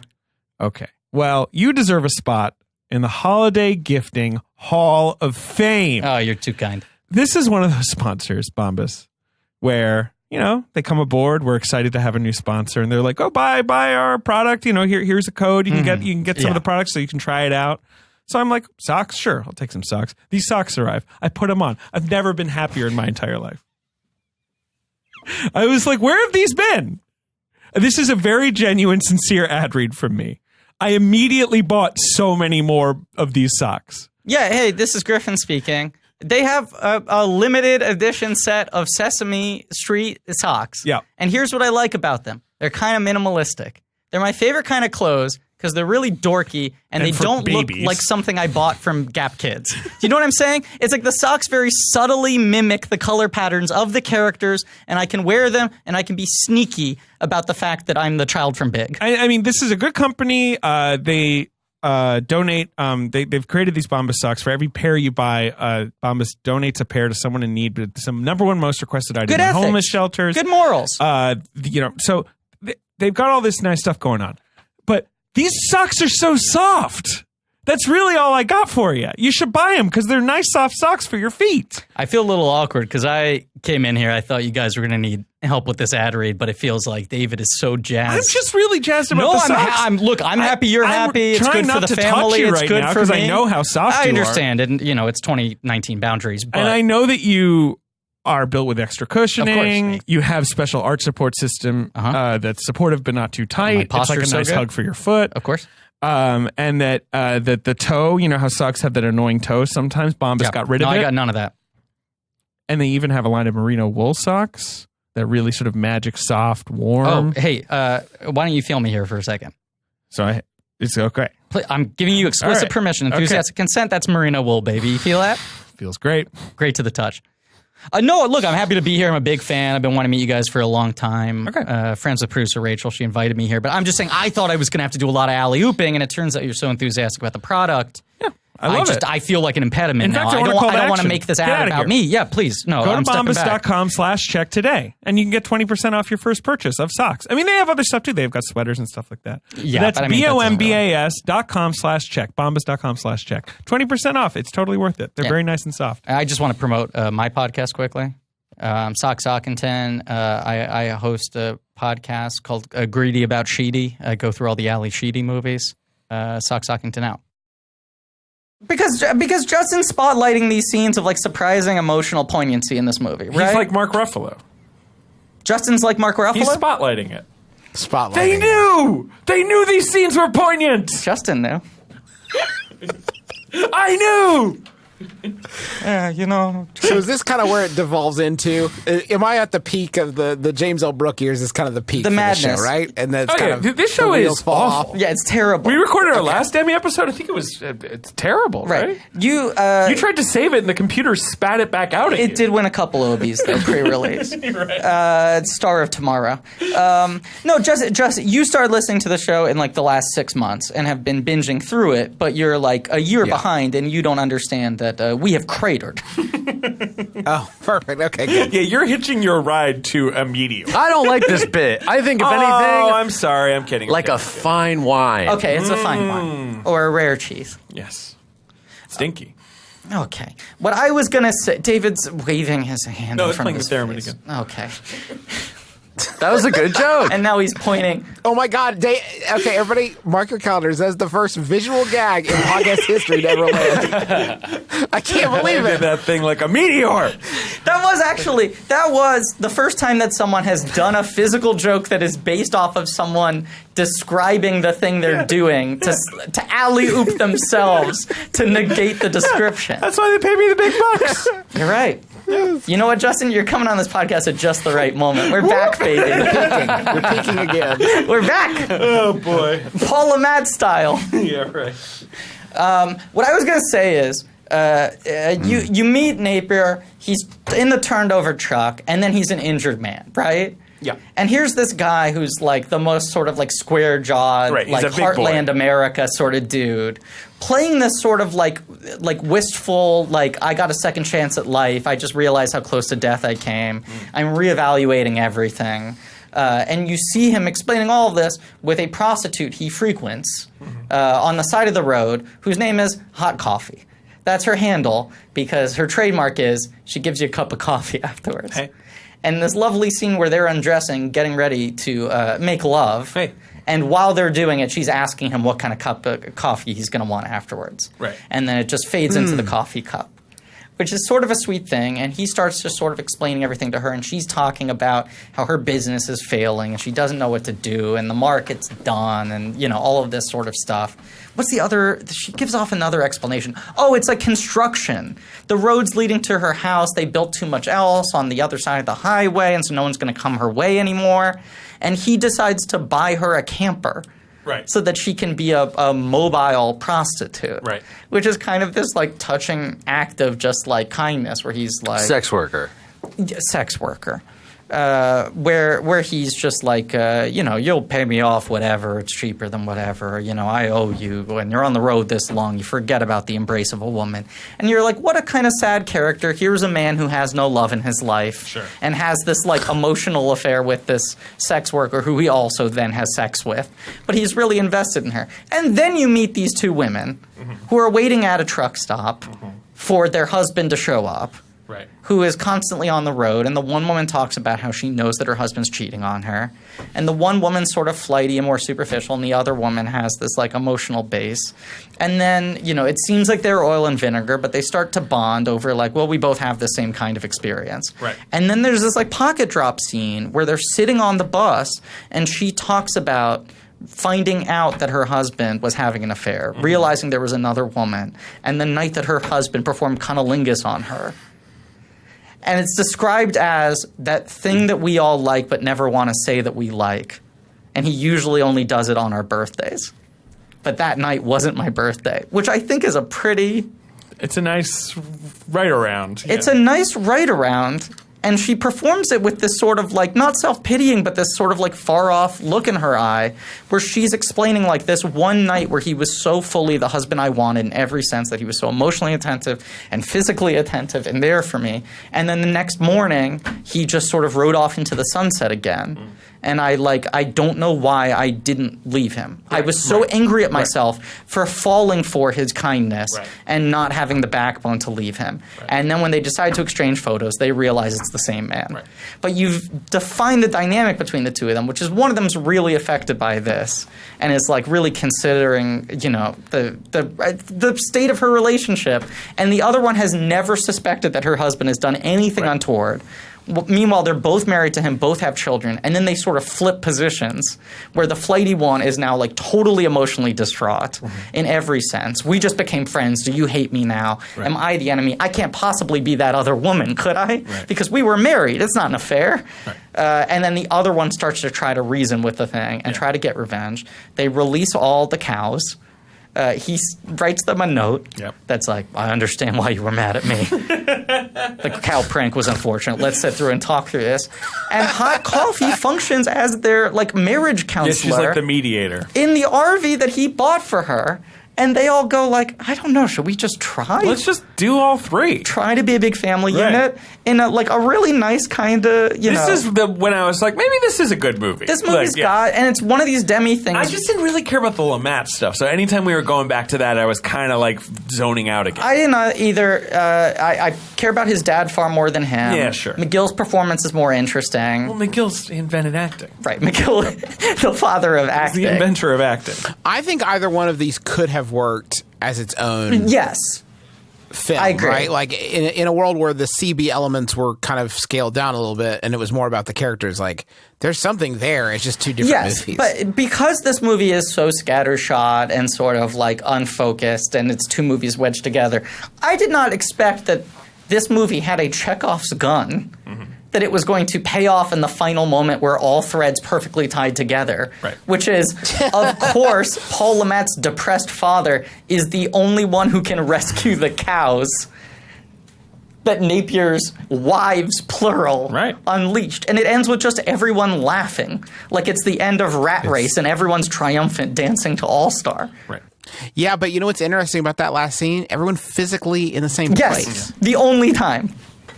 The only time. So that's Citizens Band. Thank you for bringing up Rat Race. Anytime. Does it have... It's a race. No, there's no box There's office no data box for office. either of these. Okay. We might do the years at the end of the episode. Yeah, have we done 77 before? I don't think we have. I have no idea what's the top movie of 77. So the second film is called... It's the year punk broke. That's probably the answer. It's Punk the movie. All right, Last Embrace. So... Right. Written by David Shaber. Based on the novel The 13th Man by Murray T. Bloom. Now, Justin, you had a line via text about this movie being based off a novel. That sounds like me. Yeah, what'd I say? I'm sorry. It was you were relaying your wife's line. It was, my wife said, I love old books, but when your nail-biting thriller includes multiple library visits, something has gone wrong. There are no fewer. There's at least two, and depending on how you count, 3 scenes where advancing the plot is handled by going to the library, and not like in a fun, what's the Tom Hanks? Da Vinci Code. Sure. Right. Yeah, not like in a Da Vinci Code kind of dramatic. Not like a John Wick library shootout. No, sequence. it's not an Indiana Jones, exactly. like I love history thing. It's like he's like, I gotta get to the library, and then it crossfades to him talking to another old Jew. Oh, God, there's so much great old Jew content in this movie. Now, this is the thing. I did not expect this to be such a Judaic thriller. But here's my complaint. Should you describe it broadly since no one can watch Yeah, I will describe it broadly, but it's not Judaic enough. It should be more Judaic. Is the idea, because this movie I found very confusing. Sure. Is the idea apparently, I bought a book about Demme, like the only book I could find about him, and apparently, like, this is one of those classic, like, the script wasn't really done, it was a disastrous production. Scheider wasn't into it. So I think, like, it's a bit of a half-assed movie in that regard.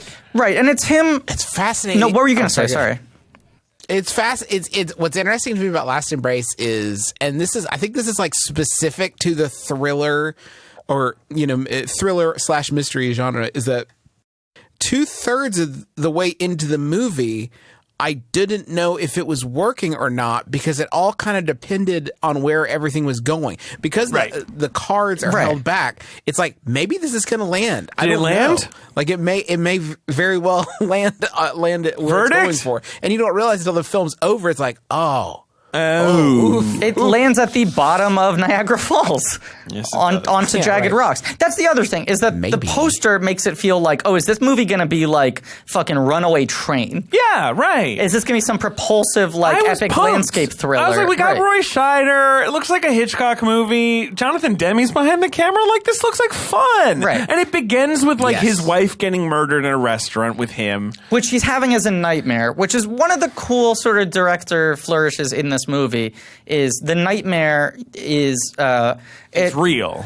it's real, Right. but also he does it with crossfades from every piece of coverage. Right. So from the opening scene, you're like, something weird is going on Yeah. here. It doesn't feel surreal in a way that tells you it's a dream sequence, but it's clear that something unnatural is going on. right. And it's him reliving the night that his wife died. Right. And like that's a good I assume when this starts, I'm like, oh, okay, maybe this is like a revenge thriller about him chasing the killers of his wife. Or maybe this is like Right. about him figuring out He's a weird know, government agent. He took his wife with him on why assignment. he was being targeted, right. and she got killed as Mexico, collateral I think. damage. Yeah, yes. And as this film starts, he has spent the last 5 months in a mental hospital trying to recover from the trauma of his wife's death. Right. None of that has anything to do with the rest of the movie. Well, at the beginning, I was like, is this one of those movies where a guy is convinced that he's being followed, Right. and the whole movie is And there's about... that very early sequence where Right. he's on the subway platform Yeah. and he thinks he's being, like someone's trying to push him and it's all in his head. which I love. Yeah, This is one of that my was great. favorite subgenres of movies, which is person thinks they're in a movie. Right. You know, like this is Roy Scheider as a guy who thinks he's in the middle of like a John le Carré novel, Right. and really he's just suffering He's from just trauma. going mad. Right.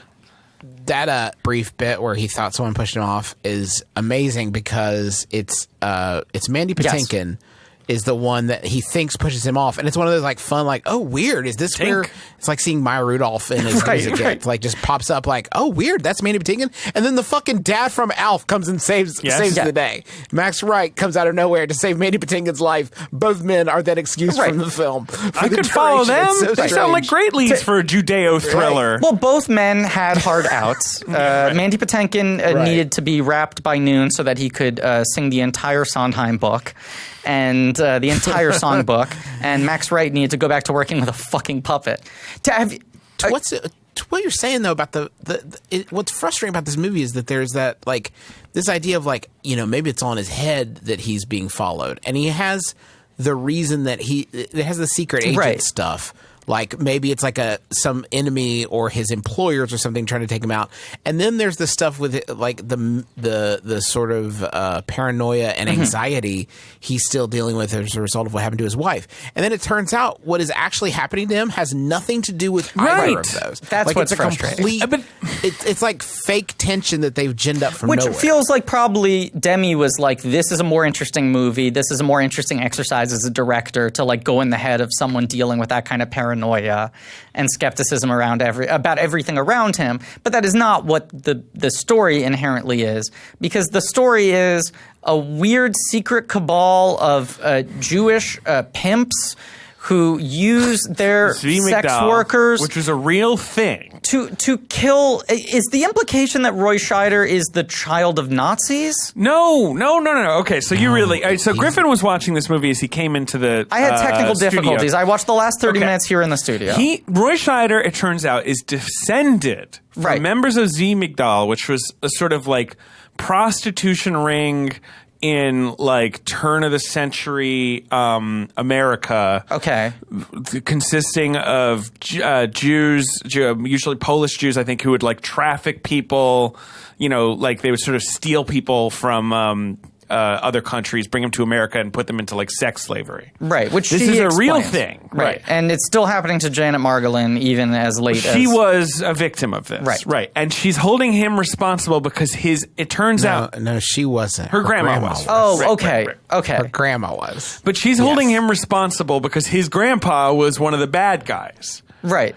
And she's the one who's been killing people as part of this sort of avenging journey. I got that it was part of the grandpa thing. Right. Simultaneously, there's also like the secret agents are also kind of trying to kill him, putting like cyanide pills in his prescription His own bottles. agency. Right. But like that seems unrelated. So the cyanide was Janet Margolin. Right. I Yeah, think. that's right. You're right. She cups it. You're right. But Charles Napier does show up as the brother of his wife, his deceased wife's brother, who says he's just checking up on them for the agency that apparently they both work for. And he holds Scheider responsible for like getting his sister Scheider's wife killed, by bringing her along. But they both have the same job? I don't know. The thing is, the reason I thought the cyanide was the CIA is because you don't learn what I just described, that Janet Margolin is the actual villain, until 20 minutes before the movie's over. Less. Yeah. And so... And there's so much... That's such a big idea. And it takes no time. She just has to just say it. Unpack. Yeah, exactly. This idea that, like, I am avenging, like, the whole, like, sins of the father thing, and also, like, the idea of prostitution and what these people went through. None of it is, like, unpacked or dealt with in any way. No, she essentially has one big monologue that is all retro exposition to make sense of what you've watched up until that point. Right. Then they have the titular last embrace, and then she knees Roy Scheider in the balls, and he has a full-on... He goes like, "Ooh!" dog's ass. Okay, can we talk about this? It is one of the wildest things I've ever seen in a movie, okay? She unpacks the whole finale. They're both there at Niagara Falls, okay? She unpacks the entire And we've seen the poster. We know this is going to end with them dangling someone's over. Going to dangle. Yes. All the cards are on the table. And then she knees him in the balls. He goes full Home Alone for what felt like 7 minutes, just like lying on the ground, hoping Darwin jumps out of Niagara Falls to save him. And there is then the most boring chase I've ever seen in my entire life that involves, I shit you not, them joining a Niagara Falls tour group in the middle of the chase. It's like the steamroller bit from Austin Powers of It's not the most thrilling. It is like But it's also incredible that they each end up in a different tour group. So you're cross-cutting between two banal tour groups. Yes. Like the way they're like ratcheting tension is going from one tour guide to another tour guide. People kind of trying to looking crane over their neck each over a other crowd, in like a group. Where'd she go? Where'd she go? Ben, please pull the audio clip of Roy Scheider getting hit in the nuts, because the visual of it is incredible. He does do We'll a full, find it for you, Ben. like America's Funniest Home Video, like dad getting hit with the Nerf bat, sort of lean in. Like he does everything but go cross-eyed, right? But then he is an actor of like such weight. He is. He's such an intense actor. Even that's the thing. He's not even trying that hard in this movie. He's still just freaking scary. He's scary. He's such a classic 70s leading man in that you're like, is he about to like beat this person up? Like, he just feels like someone will slap you in the face and be like, get out of here! He is doing, Roy Scheider is doing a Herculean job keeping this film like even the least bit palatable. Because like there are moments where it's like nothing is happening, but Roy is putting in a lot of effort to keep things like he acts so tense that it seems like he's in a better movie. Like he's really as Vincent Canby said in the New York Times. I was going to quote no this. leading actor can create so much tension out of such modest material. I was trying to figure out like how to sum up what Roy Scheider's thing was, and that really is that there is something so tense about him. It's why he's so good in Jaws. He's sort of secretly my favorite in Jaws, even though I love all three of those performances. Well, and like Jaws is the closest that anyone ever came to making him like an acceptable movie star. Because post Jaws, everyone was like, this guy's a leading man. He was in Jaws, the biggest movie ever. Right. And audiences never warmed to him in the same kind of way again. He's frightening. That's the thing. And like Jaws, Spielberg was like, I'm going to make this frightening guy work as hard as he can to try to seem nice and charming. He's the normal one in Jaws. And like then, with the nerd and the psycho. And he's kind of the cheese guy. The nice thing is you have the scenes where he's like bonding with his children, and then he stands up and walks to a corner, and you're like, this guy's haunted. Right. Like, there's some weird thing here. I mean, to give you a little run of his, he's a terrific actor. He was an amateur boxer. He was. He served in the Air Force. So he's like a fucking tough, guy. He is. And then he becomes like a Shakespearean actor. He wins an Obie Award, just like Blank Check the Podcast. Of course. His big breakout role is 71. He's in Clute, and he's in The French Connection. Right. He gets an Oscar nomination for The French Connection. He's really good in that movie. But that's one of those performances where it's like... obviously, Gene Hackman is going big in that movie, and he's pretty quiet. He's the partner. Yeah. He doesn't have a big emotional arc. Yeah. He doesn't have a big breakdown scene. Right. He gets an Oscar nomination because at this point in time, that kind of performance was stunning. Yeah. For someone to be like that real and that gritty and that intense. And then he's around, and then in 75, he does Jaws. Right. Huge. The 76, biggest. Literally the biggest. Right. In 76, he does Marathon Man, which he is like a supporting character in. But that's a big movie. Yes. In 77, he does Sorcerer, the greatest blank check of all time. He also, yes, right. Which... he's the lead of that. He's the lead of that, Yeah. and Friedkin always says it was the biggest mistake he ever made in his career. In that... Friedkin's so mean. Right. He was like... Have you ever seen Sorcerer, Justin? Sorcerer fucking rules. It's one of the tensest movies ever made. It is essentially just an exercise in sustained tension, which is like 5 really fucking like creepy and shady guys all get sent to the jungle through separate means on a mystery mission, which is transport a bunch of wet dynamite through the jungle. Hell yeah. And the movie is they got a truck. They're in like the swamp of... Are they in Costa Rica? I think it was South America. Let me look it up. But they South America, they got a truck full of wet dynamite, and they're trying to figure out how to move that truck over an incredible amount of land with It's a as remake of little The Wages of movement Fear. as possible. Yes. And it's incredible, and the whole movie is just close-ups. Mexico. Sorry, of Roy Scheider being really worried that dynamite's about to go off and kill them all, kill the entire cast at any single moment. And the studio really wanted Friedkin, coming off of Exorcist and French Connection, this like incredible run, to cast fucking Steve McQueen. And he was like, Roy Scheider's a real actor. I don't want to work with a movie star. Roy Scheider's got the goods. I'm hiring him. Right. And he's like, I think it's my best movie. Roy Scheider gave an incredible performance, and it didn't fucking matter. Right. Because I didn't have a movie star. Right. And for that premise and like that bleak of film, you needed a movie star. And he's like, one close-up of Steve McQueen would have given me the like sort of spoonful of sugar to sell an audience on the entire thing. Right. And Roy Scheider is just kind of too prickly. Yeah. And then Roy Scheider does All That Jazz, which is like... Well, that's the same year as this. Right. That's his best performance. Agreed. Gets an Oscar nomination. It's an incredible performance. And he's kind of playing against type. Yeah, he's playing Bob Fosse. Right, but he's also playing an asshole. The entire performance is Bob this guy Fosse was an asshole. Sucks. Right. He's an asshole. He's abusive to everyone in his life. Right. But he's an incredible artist, and everyone hates that he gets away with it. Right. And the movie is about him fucking dying and a chorus celebrating it in his like fantasy, his half dead. He's fantastic in that movie, and for some reason that was the end of him. That's what I was going to say. I mean, in the 80s, like he's in movies, like he's in 2010, which is a weird ass sequel to 2001. But at that point, he's kind of done. It's like that's his last like big sort of major role, and that movie is like successful. People don't like it. Yeah, and I then, don't know what. Just because you guys talk about movies doesn't mean you can sit here and dismiss Sequest DSV. Well, right. For 3 years, took us I under did the sea watch that. And into That's adventure. the thing is like throughout the 80s, his career is like not great, right?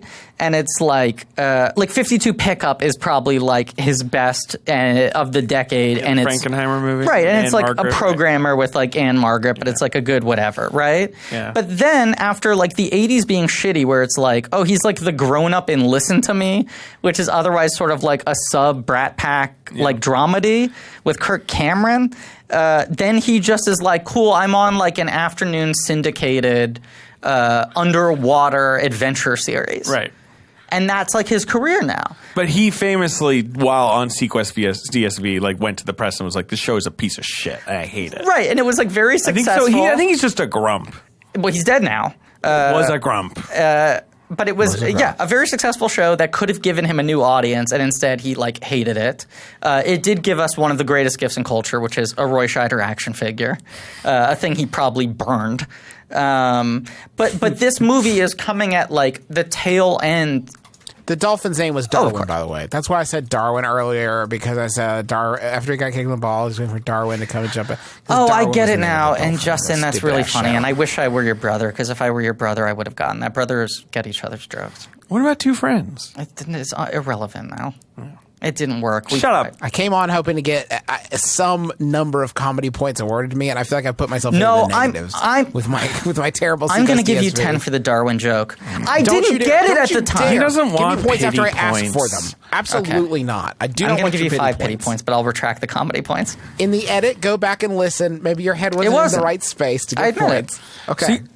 Okay, but my head's on a swivel looking for an opportunity to hand out some points. You know what else is weird about Honest Embrace? What? Christopher Walken's in it. In like... is this is the weird. year after he wins an Oscar. Yes. He'd won an Oscar in 1970, for a 1978 movie. Right. He's a good actor. Yes. He's in this for 2 scenes. He's like, yeah, go kill that guy. Like, doesn't do anything. 2 scenes that both take place with him sitting behind a desk on the phone, so they probably were shot back to back. He probably was on set for 4 hours. Yeah. He gets the "and" in the billing, but it's not a substantial enough role for it to be like, oh, we got like an Academy Award winner to be the heavy for a few scenes. Right. And it's also not like small enough that it's a cameo. Like No, it's a weird... He's like third build. He gets the "and." He gets the end. You're right. Yeah. But it's also such a weird fit for a mystery thriller Totally. like this because he's so Weird. ticky that you assume that there's something like, oh, I wonder what this guy's up to. Like, this guy seems like he's At definitely that up to point in something. the movie, you're supposed to be questioning whether this is all in Roy Scheider's head. Right. And then you have the character that is sort of contextualized as being his boring boss is the weirdest actor alive. Right. It's like Christopher Walken in like normal garb. Right. Like, oh, here's a mustache and boring glasses and a suit on Christopher Walken. He's a normal guy now, right? Yeah. And he's going like, look, the transfer with your wife died, what to tell you. And then he's gone. yeah. You see one scene where he's conspiring. Yeah, that's it, basically. Right? Yeah. And then it turns out he doesn't matter. It all turns out it doesn't matter. The Charles Napier character, the brother-in-law, Yeah. there's like a shootout with him, but I could barely understand why they're fucking shooting each other. It seemed like it was because he had reacted so... It's because he's like investigating the murders. Brother Dave goes to Right. check up on him, and he pulls a gun on Dave when Dave just has like some Right. chips Right. or something. He does Right. not have a gun. He pulls a gun on Dave. Dave dips, and I think what was implied was that because of that, he went back and told the bosses, like, "Hey, he's off. He's Right. off the rails. We gotta get rid of this guy. Right, bring right, him right. down." Which is a wild person, by the way, to send to check up on the Yes, mental health. exactly. Roy Scheider, by the way, very bad government organization. That's an unbiased observer that you send. And also, to like, do one of the this. most triggering people for Roy Scheider to have to see Sure. again. Because he's like, okay, I know I was just in, like, a sanitarium for months and months and months, but Right. I'm ready to get back to totally normal life. Right. And instead, his work is like, we still think you're crazy. We're going to send people to check your craziness. And the brother-in-law shows up and is like, you're responsible for my sister, your wife's death. And there's a lady living in his apartment, Janet Yes. Margolin, Yes. who thinks that he's an intruder. Right. And he has to prove he's not by kicking the floorboards in a way that gets the fridge to work properly. Right, right. But then he very quickly explains, oh, when I'm away on assignment, they sometimes sublet my apartment to other people. Yeah. And she was like, well, they said you were going to be gone indefinitely. And he's like, that's not true. Let's just be roommates. Yeah, it's like the goodbye Do you know girl. How hard up? Do you know how hard up for cash your secret organization has to be? That you every time your secret agent leaves the country, you Yeah, I forgot how ludicrous that Like, plot explanation of Right. why she's in do his you send apartment people in is. to be Yeah. like, get all the secrets. It is- They have to it clear is- You have out to the squeeze secrets. every extra are your agents also working as like rideshare drivers? It's, What the fuck is this rinky-dink operation? I mean, yeah.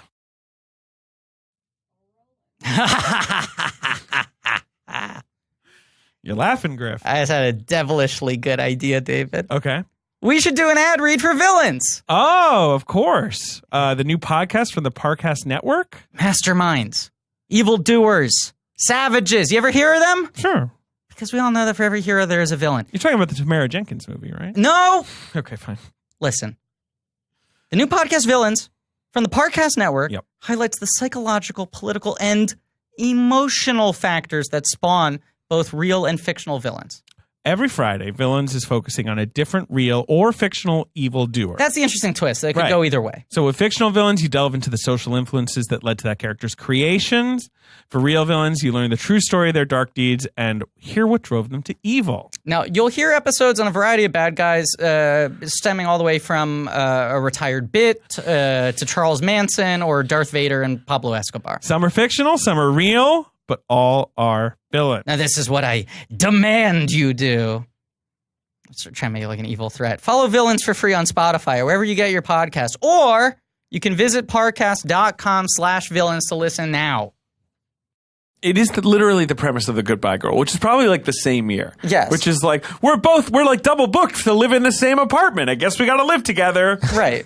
Except in this one, they fall in love while he investigates the Jewish Avenger murders of various other people. Because she hands him a note that is written in Hebrew, which he brings to a rabbi played by the mayor of Ghostbusters. Yes.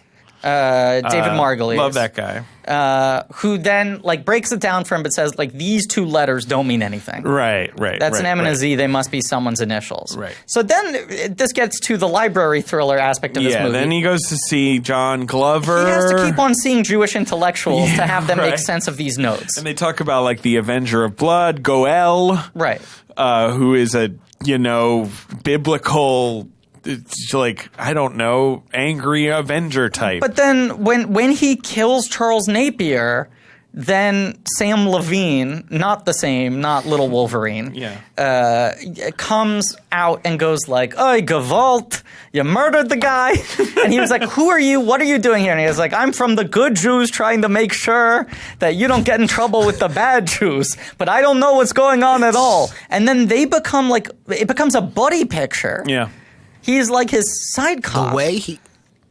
The way he finds out about this, by the way, is that so he gets this note that has the Hebrew on it.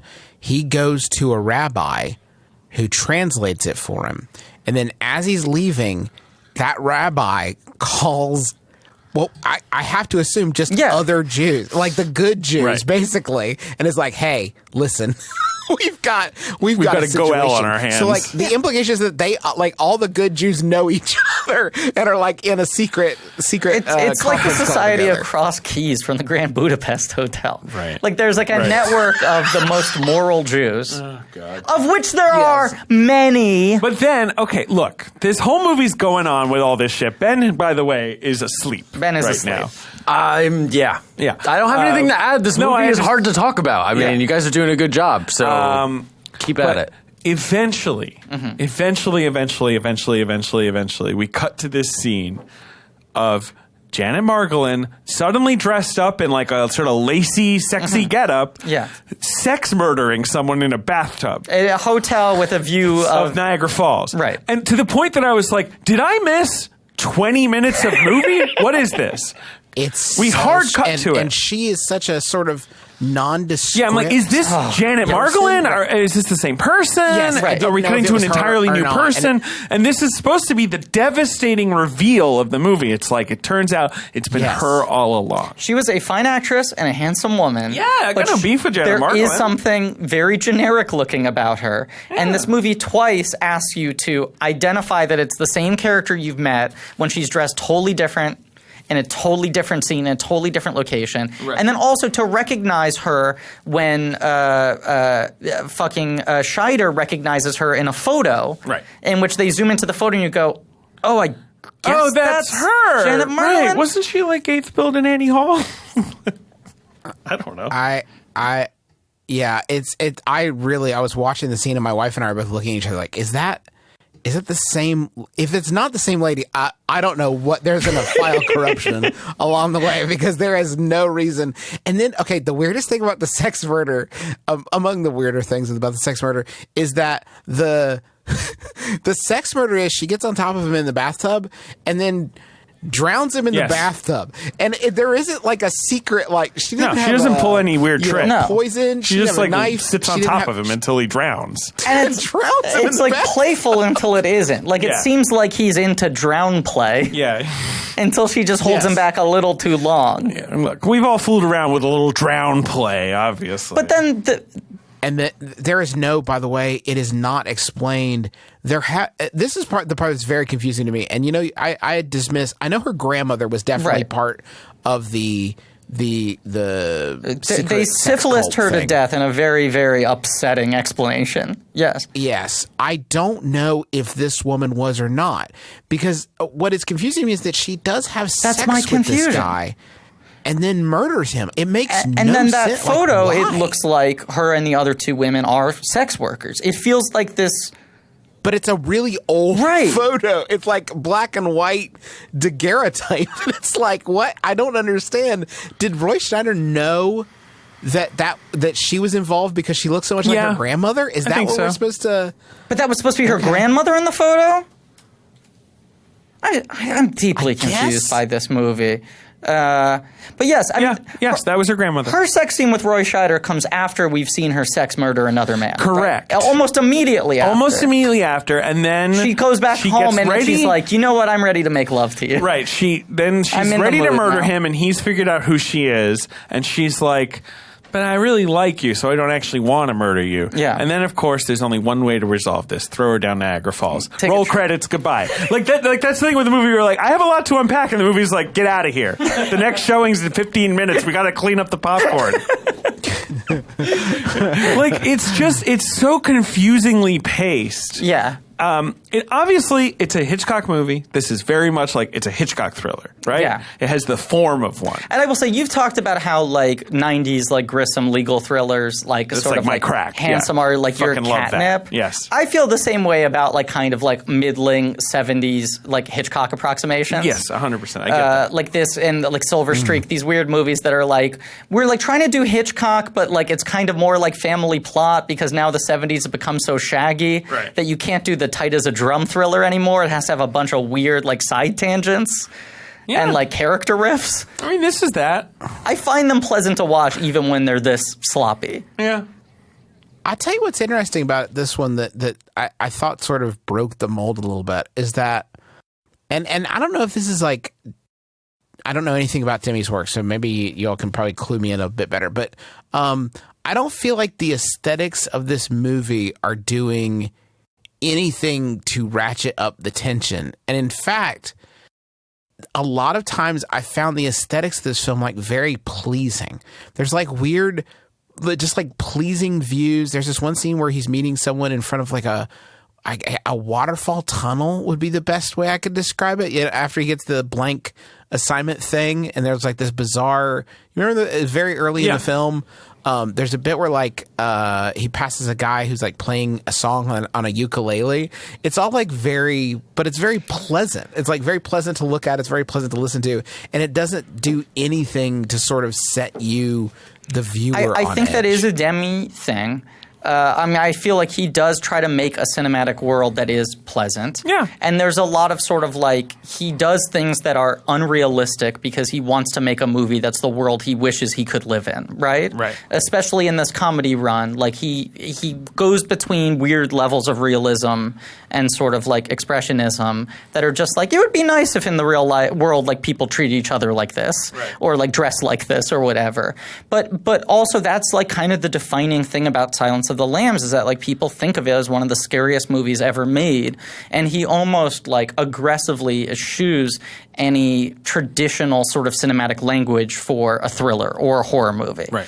That everyone always talks about the other Hopkins Hannibal movies get it wrong because all of them try to look scary, and the thing that is scary about Silence of the Lambs is that everything is presented kind of in a banal way. What a perfect movie. And he's using all the cinematic language that he had developed for comedies with the characters talking straight to the camera and all these weird things that shouldn't have worked. And he makes this one perfect thriller 8 years, 9 years, 10 years after he makes this middling thriller.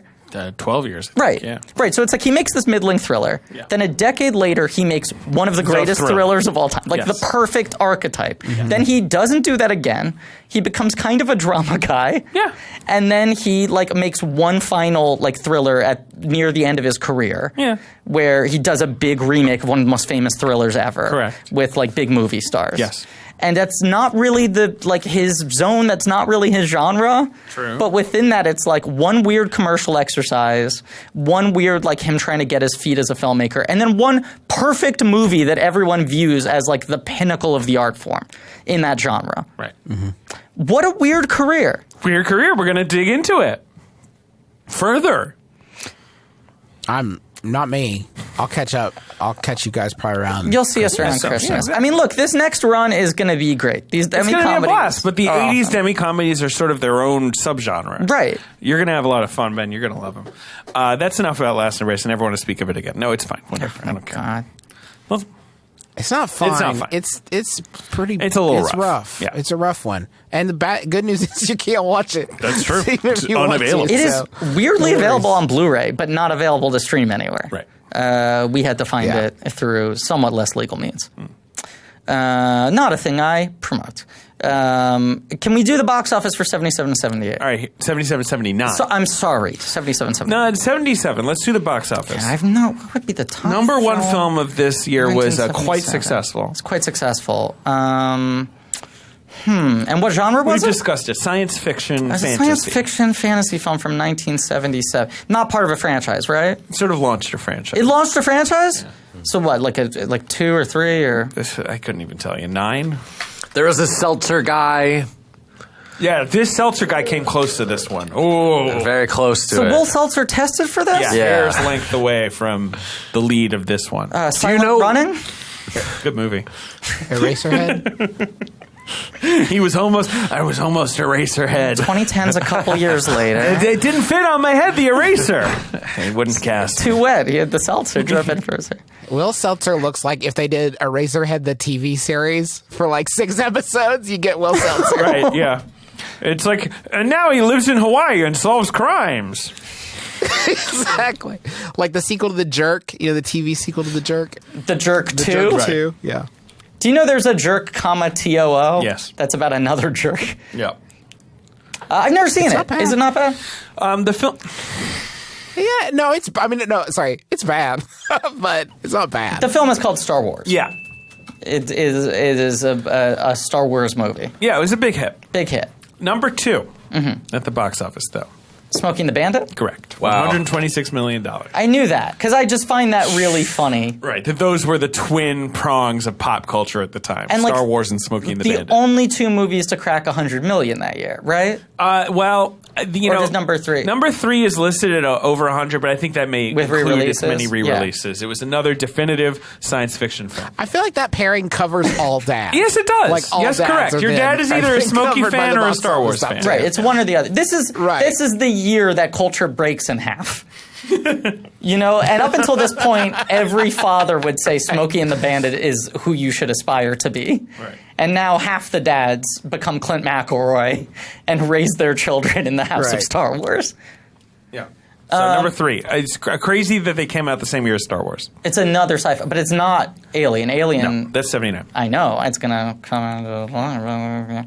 It's crazy that it also came out in 77. Does it spawn sequels? No. No. It's a one-off sci-fi film. Yep. That came out the same year. And I believe was also nominated for Best Picture. It's one of my favorite Simpsons jokes. It's interesting. It's one of your favorite Simpsons jokes. It's from a Treehouse Oh, no, Horror episode. Weirdly was not nominated for picture. Was nominated for director. Interesting. Yeah. And is there a full Treehouse of Horror parody of it, or is it a standalone joke? Simpsons has made fun of this movie a million times. It's one of the most famous it's movies. just ever like made. I mean, they've probably done it many times. But there's this one moment that I always think about. It's one of the most famous movies ever made. Yeah. Do you got any idea what this is, Justin? I do. But I'm a You guest. do? I don't want to. Shoot. I want you to guess. Is it Close Encounters? Correct. Oh, of Close Encounters of course. the Third Kind. Yes. Of course. Yes. Homer makes a house out of mashed Yes, of potatoes. course. And he says, "This is important." It is. I mean, you know the famous story. I think it might have crossed 100 million when it came Maybe, out. yeah. But the famous story is that Spielberg thought that Close Encounters was a disaster, Right. and Lucas thought that Star Wars was a disaster after both of them had put together their cuts. Right. And they briefly considered trading points on each other's movies. Unfortunately, neither of them ever ended up making much money No. in this No. business. No, Yeah, I was going to say, Steven, what was the last?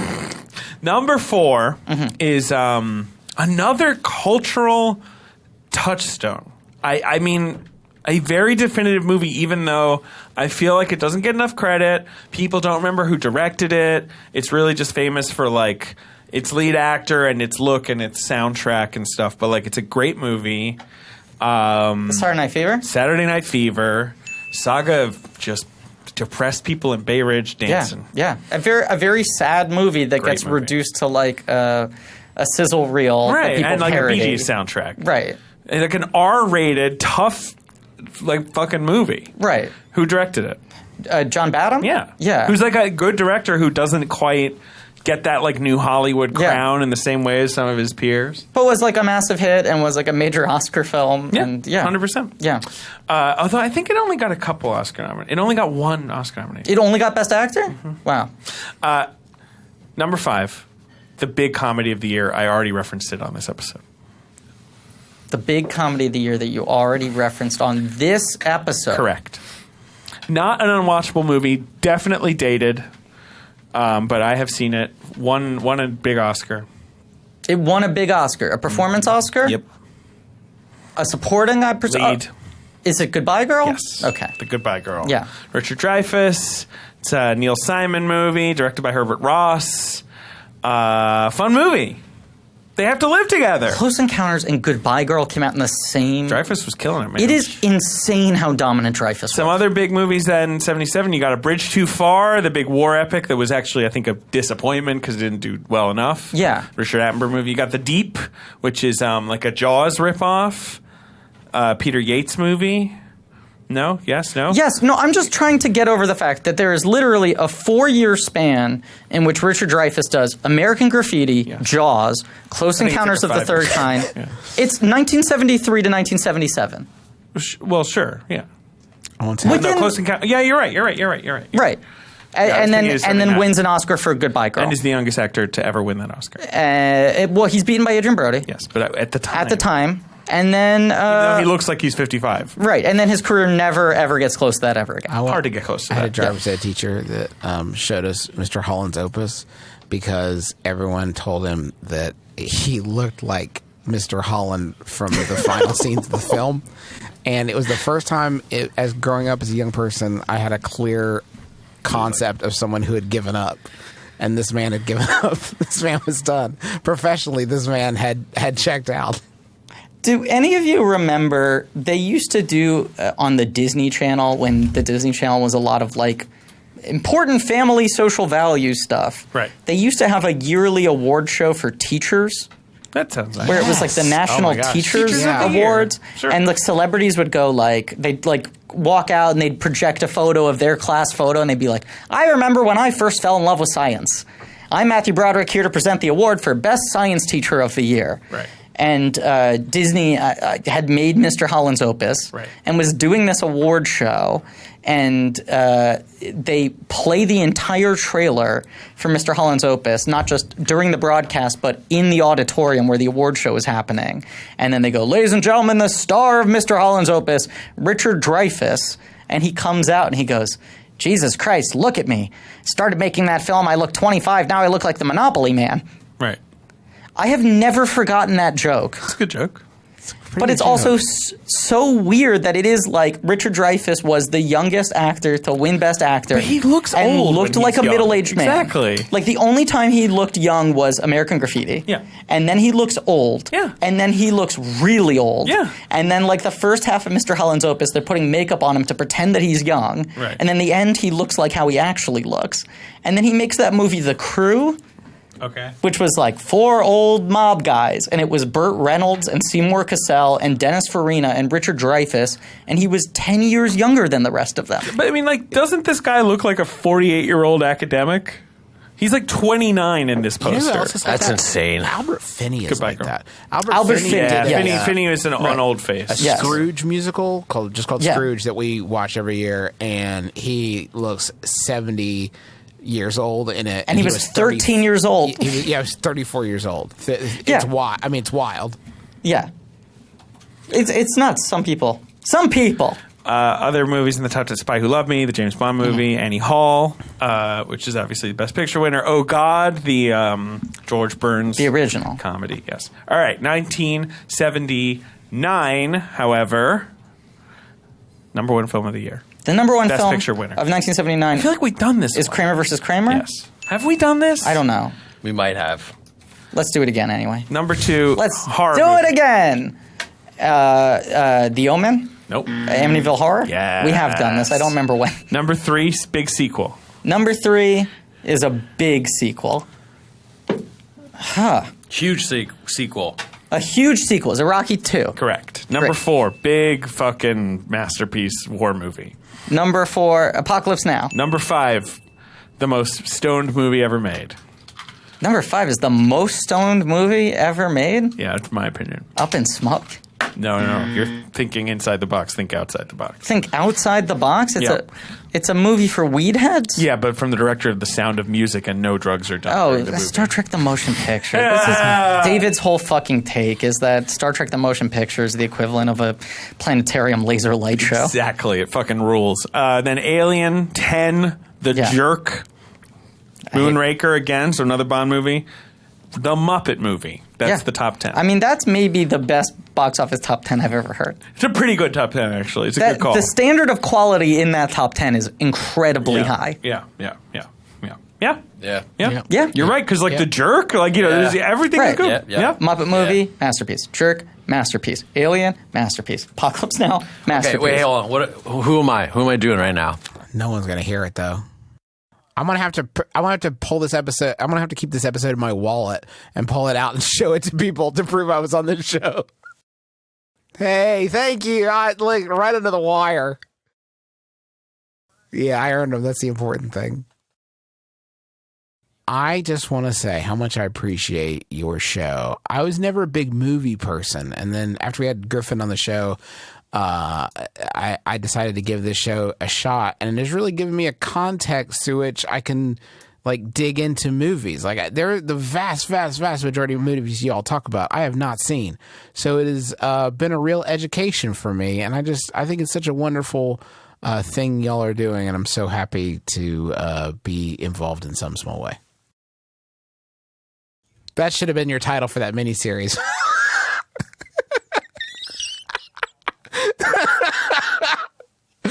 Okay, so Ben stopped recording. Are we recording again now? Yes. Yeah, Yeah. fuck. I must have hit like a button or something. Okay, so for the listener, Ben went to the bathroom and stopped recording, and we spent 4 minutes saying very nice things to each other. Fuck!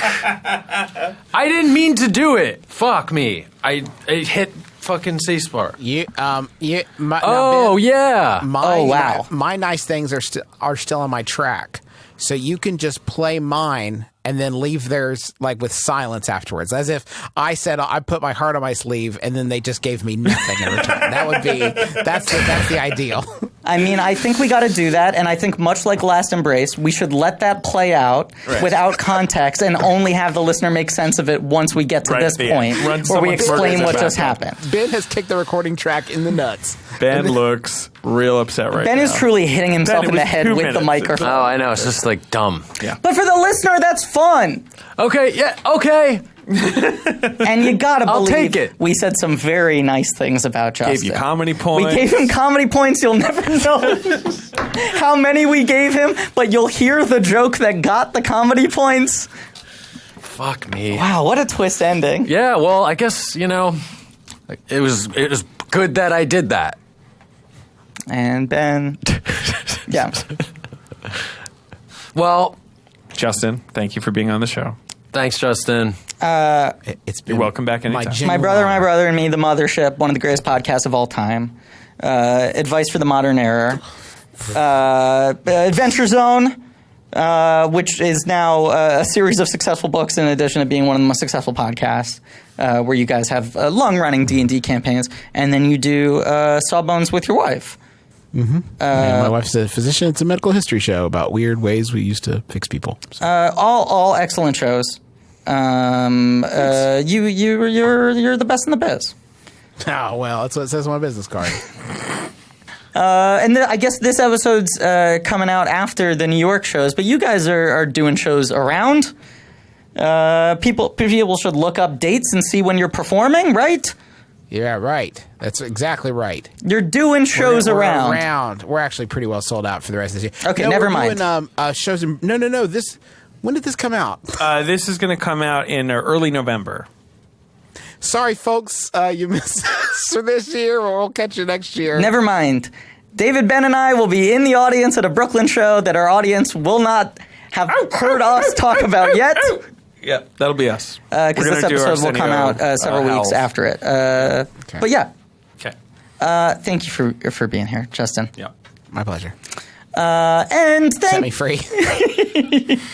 thank you all for listening. Please remember to rate, review, subscribe. Thanks to Andrew Guda for our social media, Lane Montgomery for our theme song, Pat Reynolds and Joe Bowen for our artwork. Go to blankies.reddit.com for some real nerdy shit. Go to Patreon for Blank Check bonus features, where I think we're coming up on Infinity War now. We're almost done That's with right. the Marvel commentaries. We only coming have up on Endgame. four more left. Endgame in a couple days. Okay. Yeah. Okay, great. Yeah. So that's what's going on there. We're in the Endgame now. We're in the end game now.